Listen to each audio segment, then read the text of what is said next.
Subscribe ਕਰੋ ਅਤੇ notification ਦੇ ਲਈ ਬੈਲ ਆਈਕਨ ਜ਼ਰੂਰ ਦਬਾਓ।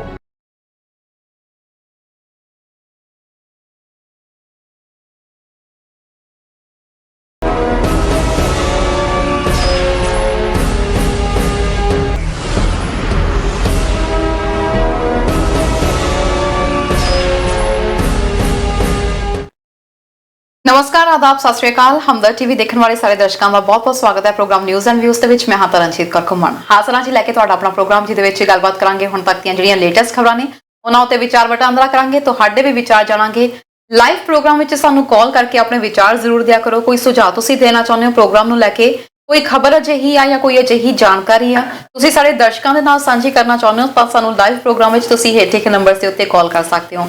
ਪ੍ਰੋਗਰਾਮ ਵਿੱਚ ਅੱਜ ਕਈ ਖਬਰਾਂ ਵਿਚਾਰਾਂਗੇ, ਜਿਨ੍ਹਾਂ ਵਿੱਚੋਂ ਪ੍ਰਮੁੱਖ ਖਬਰਾਂ ਦੀ ਗੱਲ ਕਰੀਏ ਤਾਂ ਓਨਟਾਰੀਓ ਸਰਕਾਰ 'ਚ ਕੰਮ ਕਰਦੇ ਭਾਰਤੀ ਮੂਲ ਦੇ ਪਰਿਵਾਰ ਦੇ ਉੱਤੇ $11 ਮਿਲੀਅਨ ਦੇ ਘਪਲੇ ਦੇ ਦੋਸ਼ ਲੱਗੇ ਨੇ। ਉਸ ਤੋਂ ਇਲਾਵਾ ਟੋਰਾਂਟੋ ਦੇ ਇੱਕ ਰੈਸਟੋਰੈਂਟ ਦੇ ਮਾਲਕ ਨੂੰ ਹਰ ਰੋਜ਼ $1 ਲੱਖ ਤੱਕ ਦਾ ਜੁਰਮਾਨਾ ਦੇਣਾ ਪੈ ਸਕਦਾ ਹੈ। ਕੀ ਹੈ ਇਸ ਦਾ ਕਾਰਨ, ਇਹਦੇ ਬਾਰੇ ਅਸੀਂ ਗੱਲਬਾਤ ਕਰਾਂਗੇ। ਮਸ਼ਹੂਰ ਫੁੱਟਬਾਲ ਖਿਡਾਰੀ ਡੀਏਗੋ ਮੈਰਾਡੋਨਾ ਦਾ 60 ਸਾਲ ਦੀ ਉਮਰ 'ਚ ਦੇਹਾਂਤ ਹੋ ਗਿਆ।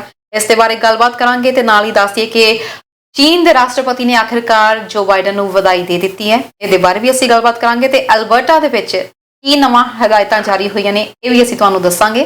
ਪਰ ਪ੍ਰੋਗਰਾਮ ਦੀ ਸ਼ੁਰੂਆਤ ਵਿੱਚ ਹਮੇਸ਼ਾ ਦੀ ਤਰ੍ਹਾਂ ਸਭ ਤੋਂ ਪਹਿਲਾਂ ਜੋੜ ਲੈਂਦੇ ਹਾਂ ਜੀ ਮੇਰੇ ਸਹਿਯੋਗੀ ਮਰਗਿੰਦਰ ਜੀ ਨੂੰ। ਸਵਾਗਤ ਹੈ ਸਰ। ਤਰਨ ਤੁਹਾਨੂੰ ਦਰਸ਼ਕਾਂ ਨੂੰ ਸਤਿ ਸ਼੍ਰੀ ਅਕਾਲ, ਆਦਾਬ, ਨਮਸਕਾਰ ਜੀ। ਅੱਜ ਦੀ ਸਰ ਗੱਲਬਾਤ ਕਰੀਏ ਤਾਂ ਮੌਸਮ ਵਾਵਾ ਗੁੱਡ ਹੋਇਆ ਇਸ ਵਾਰ, ਅੱਗੇ ਨਾਲ ਫਰਕ ਹੈ ਜੀ, ਥੋੜਾ ਜਿਹਾ ਚੰਗਾ ਹੈ। ਕੱਲ ਰਾਤ ਫਿਰ ਇੱਕਦਮ ਸਨੋ ਆ ਗਈ। ਕਹਿੰਦੇ ਨੇ ਇੱਥੇ ਵੈਦਰ ਦਾ ਕੋਈ ਭਰੋਸਾ ਨਹੀਂ ਹੈ ਜੀ, ਕਈ ਗੱਲਾਂ ਦਾ ਨਹੀਂ ਭਰੋਸਾ ਜੀ, ਆਪਾਂ ਸਾਰੀਆਂ ਕਾਹਨੂੰ ਕਹਿਣੀਆਂ ਜੀ। ਵੈਦਰ ਤੇ ਰੁਕਦਾ ਹੀ ਨਹੀਂ ਹੈਗਾ, ਬਾਕੀ ਤਾਂ ਸਾਰਾ ਹੈਗਾ। ਓਕੇ ਠੀਕ, ਦੋ ਹੀ ਰਹਿ ਗਏ ਜੀ, ਇੱਕ ਹੈ ਨਹੀਂਗਾ। ਮੈਨੂੰ ਵੀ ਦੋ ਦਾ ਹੀ ਪਤਾ ਜੀ। ਮੇਰੇ ਹਮ ਸਫਰ ਮੇਰੇ ਹਮ ਨਵਾ ਮੁझे दोस्त बन के दगा न दे, मेरे हम सफर मेरे हम नवा मुझे दोस्त बन के दगा न दे, मैं हूँ दर्द इश्क से जान मतलब मुझे जिंदगी की दुआ न दे, मेरे दाग दिल से है रोशनी ऐसी रोशनी से है जिंदगी, मुझे डर है मेरे चारागार ये चिराग तू ही बुझा न दे। चारागार डॉक्टर होता है। मुझे छोड़ दे मेरे हाल पर तेरा क्या भरोसा है चारागर, तेरी ये नवाज मुख्तर मेरा दर्द और बढ़ा न दे, मेरे हम सफर मेरे हम नवा मुझे दोस्त बन दगा न दे। क्या बात है सर, बहुत खूब। मैं फर्स्ट टाइम ਇਹ ਸੁਣ ਰਹੀ ਹਾਂ। ਕਿਹਨਾਂ ਦੀ ਲਿਖਿਤ ਹੈ ਇਹ? ਇਹ ਤਰਨ ਸ਼ਕੀਲ ਬਦਾਯੂਨੀ ਦੀ ਨਜ਼ਮ ਹੈ। ਇਹ ਗਾਈ ਵੀ ਹੋਈ ਹੈ। ਇਹ ਸ਼ਾਇਦ ਕਿਸੇ ਫਿਲਮ ਦੇ ਵਿੱਚ ਵੀ ਹੈ ਇਹ ਗਜ਼ਲ, ਮੇਰੇ ਹਮਸਫਰ ਮੇਰੇ। ਹਾਂ, ਮੇਰੇ ਕਾ ਗਜ਼ਲ ਹੈ। ਆਪਾਂ ਦੱਸ ਆਪਣੇ ਦਰਸ਼ਕ ਦੱਸ ਦੇਣਗੇ ਜੀ। ਵੈਸੇ ਬਿਲਕੁਲ ਜੀ, ਦਰਸ਼ਕ ਨਾਲ ਦੇ ਨਾਲ ਕਮੈਂਟਸ ਜਿਹੜੇ ਆ ਉਹ ਜ਼ਰੂਰ ਕਰ ਦੇਣ ਸਾਨੂੰ ਤੇ ਅਸੀਂ ਜ਼ਰੂਰ ਜਾਣਨਾ ਚਾਹਾਂਗੇ।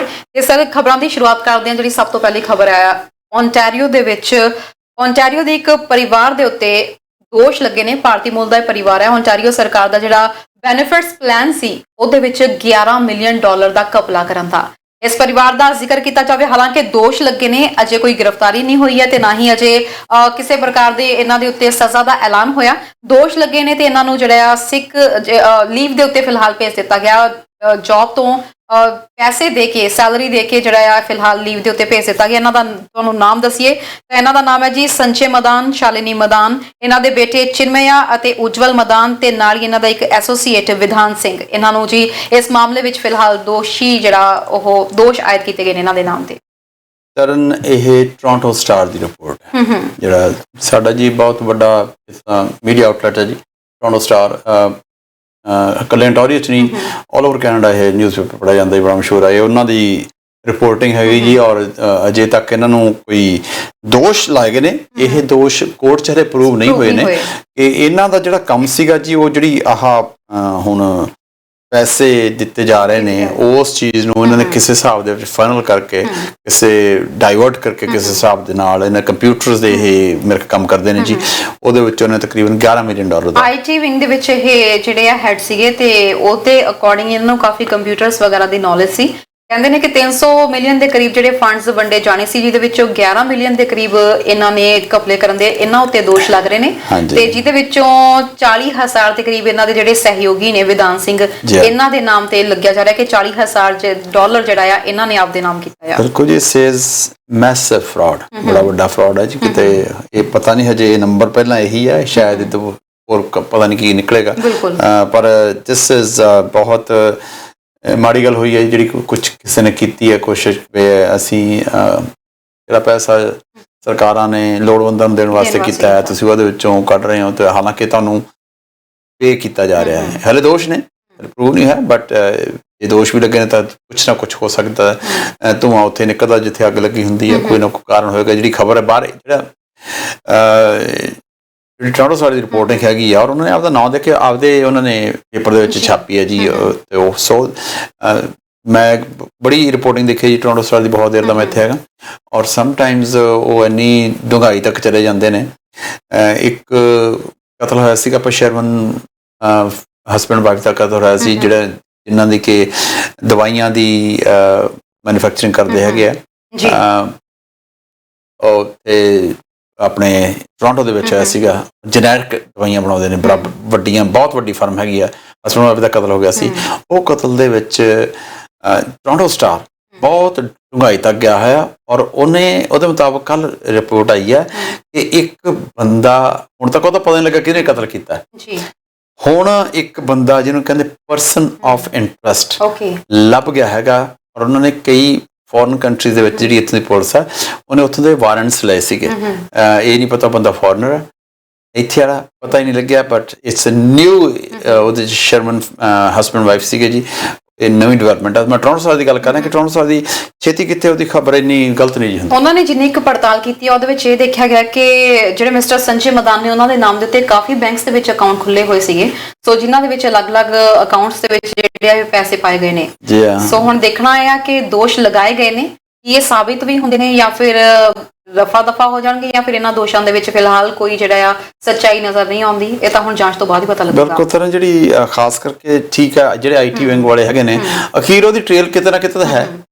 ਚਾਹੇ ਤੁਸੀਂ ਕਿੰਨਾ ਵੀ ਕੋਸ਼ਿਸ਼ ਕਰੋ ਕਿਸੇ ਪਾਸੇ ਨੂੰ ਕਰਨ ਦੀ ਕੋਸ਼ਿਸ਼ ਕਰੋ, ਤਾਂ ਜਿਹੜੀ ਟ੍ਰੇਲ ਕਿਤੇ ਨਾ ਕਿਤੇ ਲੱਭੇਗੀ, ਤੁਸੀਂ ਕਿੱਥੋਂ ਕਿਹੜੇ ਅਕਾਊਂਟ ਦੇ ਵਿੱਚ ਪੈਸਾ ਗਿਆ। There must be something in it, and let's see, it's going to be very interesting. ਆਉਣ ਵਾਲੇ ਸਮੇਂ 'ਚ ਦੇਖੋ ਜੀ ਇਹਦੇ ਬਾਰੇ ਕੀ ਹੁੰਦਾ। We will keep you update. ਪਰ ਅੱਜ ਦਾ ਜਿਹੜਾ ਦਿਨ ਹੈ ਥੋੜਾ ਵਿਵਾਦਾਂ ਦੇ ਨਾਮ ਹੀ ਰਿਹਾ, ਜਿੱਥੇ ਇੱਕ ਪਾਸੇ ਐਡੇ ਵੱਡੇ ਗਵਨ ਦੇ ਬਾਰੇ ਵਿੱਚ ਜਾਣਕਾਰੀ ਮਿਲੀ ਹੈ, ਤਾਂ ਉੱਥੇ ਹੀ ਅੱਜ ਪ੍ਰੀਮੀਅਰ ਫੋਰਡ ਵੀ ਇੱਕ ਸਫਾਈ ਦਿੰਦੇ ਹੋਏ ਨਜ਼ਰ ਆਏ। ਕਹਿੰਦੇ ਜੀ ਆਡੀਟਰ ਜਨਰਲ ਦੀ ਇੱਕ ਰਿਪੋਰਟ ਜਿਹੜੀ ਅੱਜ ਪੇਸ਼ ਕੀਤੀ ਗਈ ਸੀ, ਉਹਦੇ ਉੱਤੇ ਮਿਸਟਰ ਫੋਰਡ ਨੇ ਜਿਹੜਾ ਆਪਣੀ ਸਟੇਟਮੈਂਟ ਦਿੱਤੀ ਹੈ, ਤੇ ਉਹਨਾਂ ਨੇ ਇਸ ਰਿਪੋਰਟ ਨੂੰ ਪੂਰੀ ਤਰ੍ਹਾਂ ਝੁਠਲਾਇਆ ਹੈ ਕਿ ਇੱਥੋਂ ਦੇ ਜਿਹੜੇ ਮੇਨ ਡਾਕਟਰ ਨੇ ਮਿਸਟਰ ਵਿਲੀਅਮ, ਉਹਨਾਂ ਨੇ ਪੈਂਡੈਮਿਕ ਨੂੰ ਸੰਭਾਲਣ ਦੇ ਵਿੱਚ ਆਪਣੀ ਕੋਈ ਮੋਹਰੀ ਭੂਮਿਕਾ ਨਹੀਂ ਨਿਭਾਈ। ਸਰਨ ਜਿਹੜੇ ਨਾ ਆਡੀਟਰ ਜਨਰਲ ਹੈਗੀ, ਇਹਦੀ ਰਿਪੋਰਟ ਆਉਂਦੀ ਹੁੰਦੀ ਹੈ, ਜਿਹੜੀ ਬੋਨੀ ਲਿਸਕ ਹੈਗੀ ਹੈ ਜੀ, ਉਹਦੇ 'ਚ ਉਹਨੇ ਕਈ ਗੱਲਾਂ ਕਹੀਆਂ ਨੇ। ਇੱਕ ਤਾਂ ਗੱਲ ਉਹਨੇ ਕਹੀ ਹੈ ਕਿ ਜਿਹੜੇ ਪੈਂਡੈਮਿਕ ਹੈ ਉਹਦਾ ਰਿਸਪੌਂਸ ਲੇਟ ਆਇਆ, ਔਰ ਜਿਹੜੀਆਂ ਜਿੱਥੇ ਵੀ ਟੈਸਟ ਵਗੈਰਾ ਹੁੰਦੇ ਸੀਗੇ, ਉਹਨਾਂ 'ਚੋਂ ਸਿਰਫ ਇੱਕ ਲੋਕੇਸ਼ਨ ਛੱਡ ਕੇ ਬਾਕੀ ਸਾਰੀਆਂ ਲੋਕੇਸ਼ਨ ਉੱਤੇ ਜਿੰਨਾ ਟੈਸਟਿੰਗ ਹੋਣੀ ਚਾਹੀਦੀ ਸੀ ਉਹ ਨਹੀਂ ਹੋਈ ਹੈਗੀ ਹੈ। ਇਸ ਤਰ੍ਹਾਂ ਉਹ ਇੱਕ ਫੋਰਡ ਸਾਹਿਬ ਨੇ ਜਿਹੜਾ ਉੱਥੇ ਜਵਾਬ ਦਿੱਤਾ ਨਾ, ਫੋਰਡ ਸਾਹਿਬ ਨੂੰ ਇਹ ਗੱਲ ਚੰਗੀ ਨਹੀਂ ਲੱਗੀ। ਚੰਗੀ ਇਸ ਕਰਕੇ ਨਹੀਂ ਲੱਗੀ, ਉਹਨਾਂ ਨੇ ਜਵਾਬ ਜਿਹੜੀ ਗੱਲ ਕਹਿੰਦੇ ਠੀਕ ਹੈ, ਪੈਸੇ ਦੀ ਗੱਲ ਹੋ ਗਈ, ਪੈਸਾ ਸਲੋ ਹੋ ਸਕਦਾ ਵੰਡਣ ਵਿੱਚ ਰੱਖਿਆ। ਕਹਿੰਦੇ ਜਿਹੜੀ ਆਡੀਟਰ ਜਨਰਲ ਦੀ ਰਿਪੋਰਟ ਹੈ, ਇਹ ਇਉਂ ਹੈ ਜਿਵੇਂ ਤੁਸੀਂ ਆਪਦੇ ਅਕਾਊਂਟੈਂਟ ਕੋਲੇ ਜਾਓ ਤੇ ਉਹ ਕਹੇ ਤੈਨੂੰ ਸਿਹਤ ਦੀ ਪ੍ਰੋਬਲਮ ਹੈ। ਕਹਿੰਦਾ ਇਹ this is not her business. ਜਿਹੜੀ ਅਕਾਊਂਟਿੰਗ ਹੈਗੀ ਆ ਉਹਦੇ ਬਾਰੇ ਤਾਂ ਆਡੀਟਰ ਜਨਰਲ ਕਹਿ ਸਕਦੀ ਹੈ, ਪਰ ਜਿਹੜੀ ਇਹ ਗੱਲ ਦੂਸਰੀਆਂ ਗੱਲਾਂ ਕਹਿ ਰਹੇ ਨੇ ਆਡੀਟਰ ਜਨਰਲ, ਇਹ ਗੱਲ ਹੋਰ ਵੀ ਕਹੀ ਹੈ। ਸਾਡੇ ਸਾਰਸ ਆਇਆ ਸੀਗਾ ਜੀ 2003 ਦੇ ਵਿੱਚ, ਉਸ ਦੇ ਕਹਿੰਦੀ ਬਣਾ ਤੇ ਜੇ ਉਹਨਾਂ ਰੂਲਸ ਨੂੰ ਹੋਈ ਫੋਲੋ ਕੀਤਾ ਜਾਂਦਾ ਤਾਂ ਜਿਹੜੀ ਹਾਲਾਤ ਵਿੱਚ ਅੱਜ ontario ਹੈਗਾ ਸ਼ਾਇਦ ਇਹ ਗੱਲ ਤੇ ਨਾ ਹੁੰਦਾ। ਸੋ ਫੋਰਡ ਸਾਹਿਬ ਨੂੰ ਨੈਚੁਰਲੀ ਹੈ, ਕਿਉਂਕਿ ਜਦ ਕਿੰਤੂ ਪਰੰਤੂ ਸਰਕਾਰ ਤੇ ਹੋਇਆ ਤਾਂ ਸਰਕਾਰ ਨੂੰ ਪ੍ਰੀਮੀਅਰ ਨੇ ਹਿੱਟ ਫੰਡ ਕਰਨਾ। ਸੋ ਪ੍ਰੀਮੀਅਰ ਨੂੰ ਇਸ ਗੱਲ ਚੰਗੀ ਨਹੀਂ ਜੀ ਲੱਗੀ, ਔਰ ਉਹ ਥੋੜਾ ਜਿਹਾ ਮੈਨੂੰ ਇਹ 'ਚ ਖਫਾ ਨਜ਼ਰ ਆਏ ਨੇ।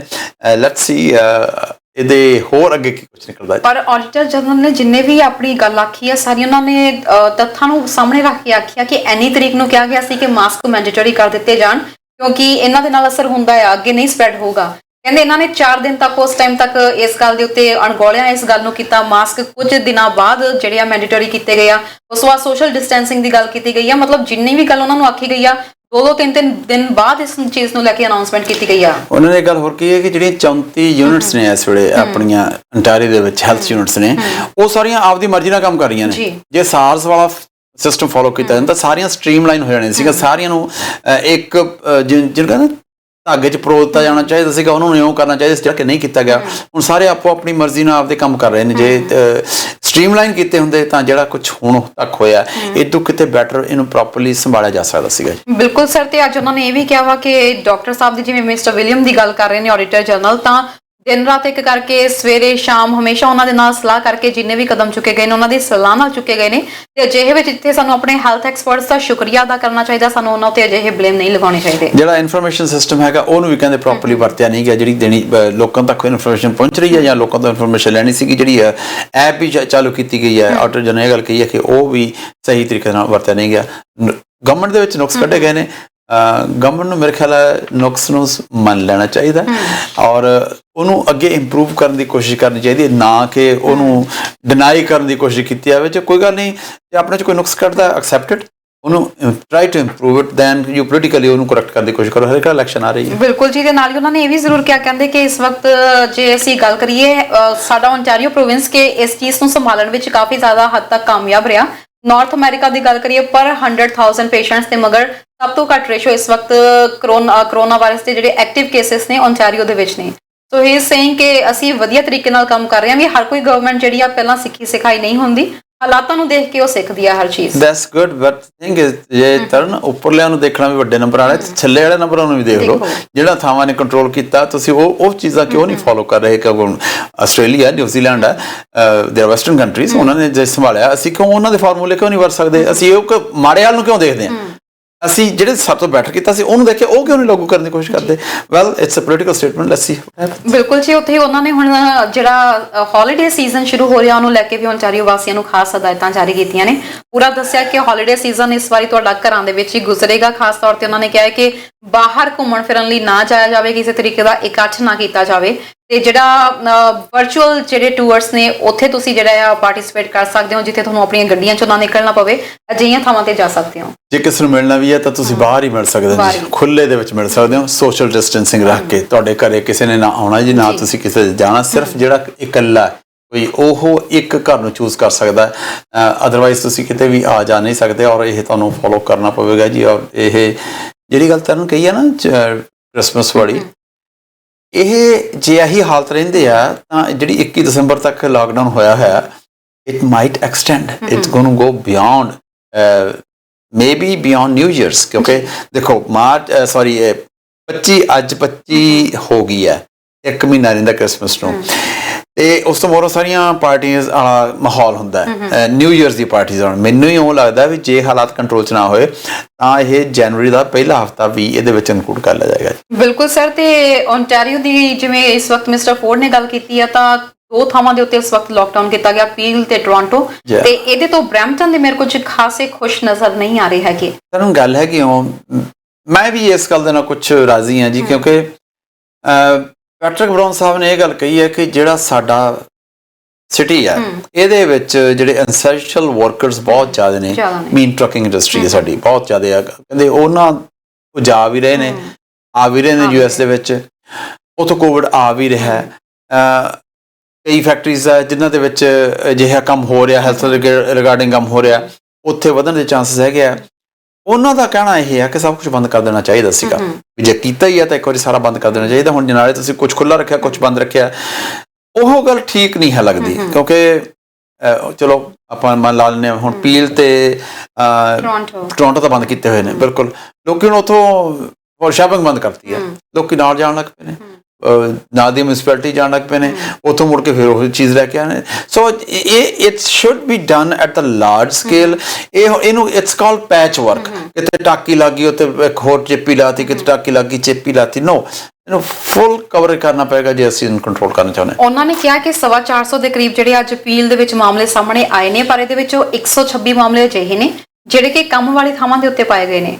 ਉਹਨਾਂ ਨੇ ਕਿਹਾ ਹੈ ਕਿ ਜਾਂ ਤਾਂ ਜੇ ਸਰਕਾਰ ਵਾਕਈ ਚਾਹੁੰਦੀ ਹੈ ਕਿ 28 ਦਿਨਾਂ ਦਾ ਕੋਈ ਪੋਜ਼ਿਟਿਵ ਰਿਜ਼ਲਟ ਦੇਖਣ ਨੂੰ ਮਿਲੇ, ਜਾਂ ਤਾਂ ਫਿਰ ਇੱਕ ਪਾਸੇ ਕਹਿ ਦੇਵੇ ਓਨਟਾਰੀਓ ਵਾਸੀ ਕਿ ਅਸੀਂ ਜਿਹੜੇ ਆ ਐਮਾਜ਼ੋਨ ਦੀ ਡਿਲੀਵਰੀ ਅਸੀਂ ਬੰਦ ਕਰ ਦਿਆਂ, ਐਮਾਜ਼ੋਨ ਤੋਂ ਕੋਈ ਚੀਜ਼ ਅਸੀਂ ਨਹੀਂ ਲਵਾਂਗੇ, ਤੇ ਦੂਜੇ ਪਾਸੇ ਅਸੀਂ ਜਿਹੜੇ ਆ ਗਰੋਸਰੀ ਸਟੋਰਸ ਦੇ ਵਿੱਚ ਵੀ ਜਾਣਾ ਬੰਦ ਕਰ ਦਈਏ, ਤਾਂ ਫਿਰ ਹੋ ਸਕਦਾ ਕਿ ਇਹਨਾਂ ਚੀਜ਼ਾਂ ਨੂੰ ਬੰਦ ਕਰਕੇ ਥੋੜੇ ਜਿਹੇ ਕੇਸਿਸ ਘਟ ਸਕਦੇ ਆ। ਕਿਉਂਕਿ ਖਾਸ ਤੌਰ ਤੇ ਪੀਲ ਰੀਜਨ ਦੀ ਗੱਲ ਕੀਤੀ ਜਾਵੇ, ਬਰੈਂਪਟਨ ਦੇ ਵਿੱਚ ਉਹਨਾਂ ਨੇ ਐਮਾਜ਼ੋਨ ਦੀ ਗੱਲ ਬਹੁਤ ਜ਼ਿਆਦਾ ਹਾਈਲਾਈਟ ਕੀਤੀ ਹੈ ਤੇ ਦੂਜੇ ਪਾਸੇ ਗਰੋਸਰੀ ਸਟੋਰਸ ਦੀ ਬਹੁਤ ਹਾਈਲਾਈਟ ਕੀਤੀ ਹੈ। ਤਰਨ ਗੱਲ ਹੈਗੀ ਜਦੋਂ ਪੈਂਡੈਮਿਕ ਸ਼ੁਰੂ ਹੋਇਆ ਸੀਗਾ, ਉਦੋਂ ਜਿਹੜਾ ਲਾਕਡਾਊਨ ਹੋਇਆ ਸੀਗਾ ਉਹ ਲਾਕਡਾਊਨ ਕਰਨਾ ਪੈਣਾ, ਉਦੋਂ ਸਭ ਕੁਝ ਬੰਦ ਕਰ ਦਿੱਤਾ ਗਿਆ ਸੀਗਾ। ਔਰ ਆਈ ਥਿੰਕ ਉਦੋਂ ਐਮਾਜ਼ੋਨ ਦੀ ਫੈਕਟਰੀ ਉਦੋਂ ਵੀ ਨਹੀਂ ਬੰਦ ਕੀਤੀ ਗਈ ਸੀ। ਮੈਨੂੰ ਇਸ ਗੱਲ ਨਹੀਂ ਪਤਾ, ਮੇ ਵੀ ਉਹ ਖੁੱਲੀ ਹੋਵੇਗੀ ਜੀ, ਪਰ ਉਦੋਂ ਜਿਹੜਾ ਕੁਝ ਕੀਤਾ ਗਿਆ ਸੀਗਾ ਉਹਦੇ ਨਾਲ ਜਿਹੜੇ ਕੇਸਿਸ ਆ ਘਟਣ ਲੱਗ ਪਏ ਸੀਗੇ।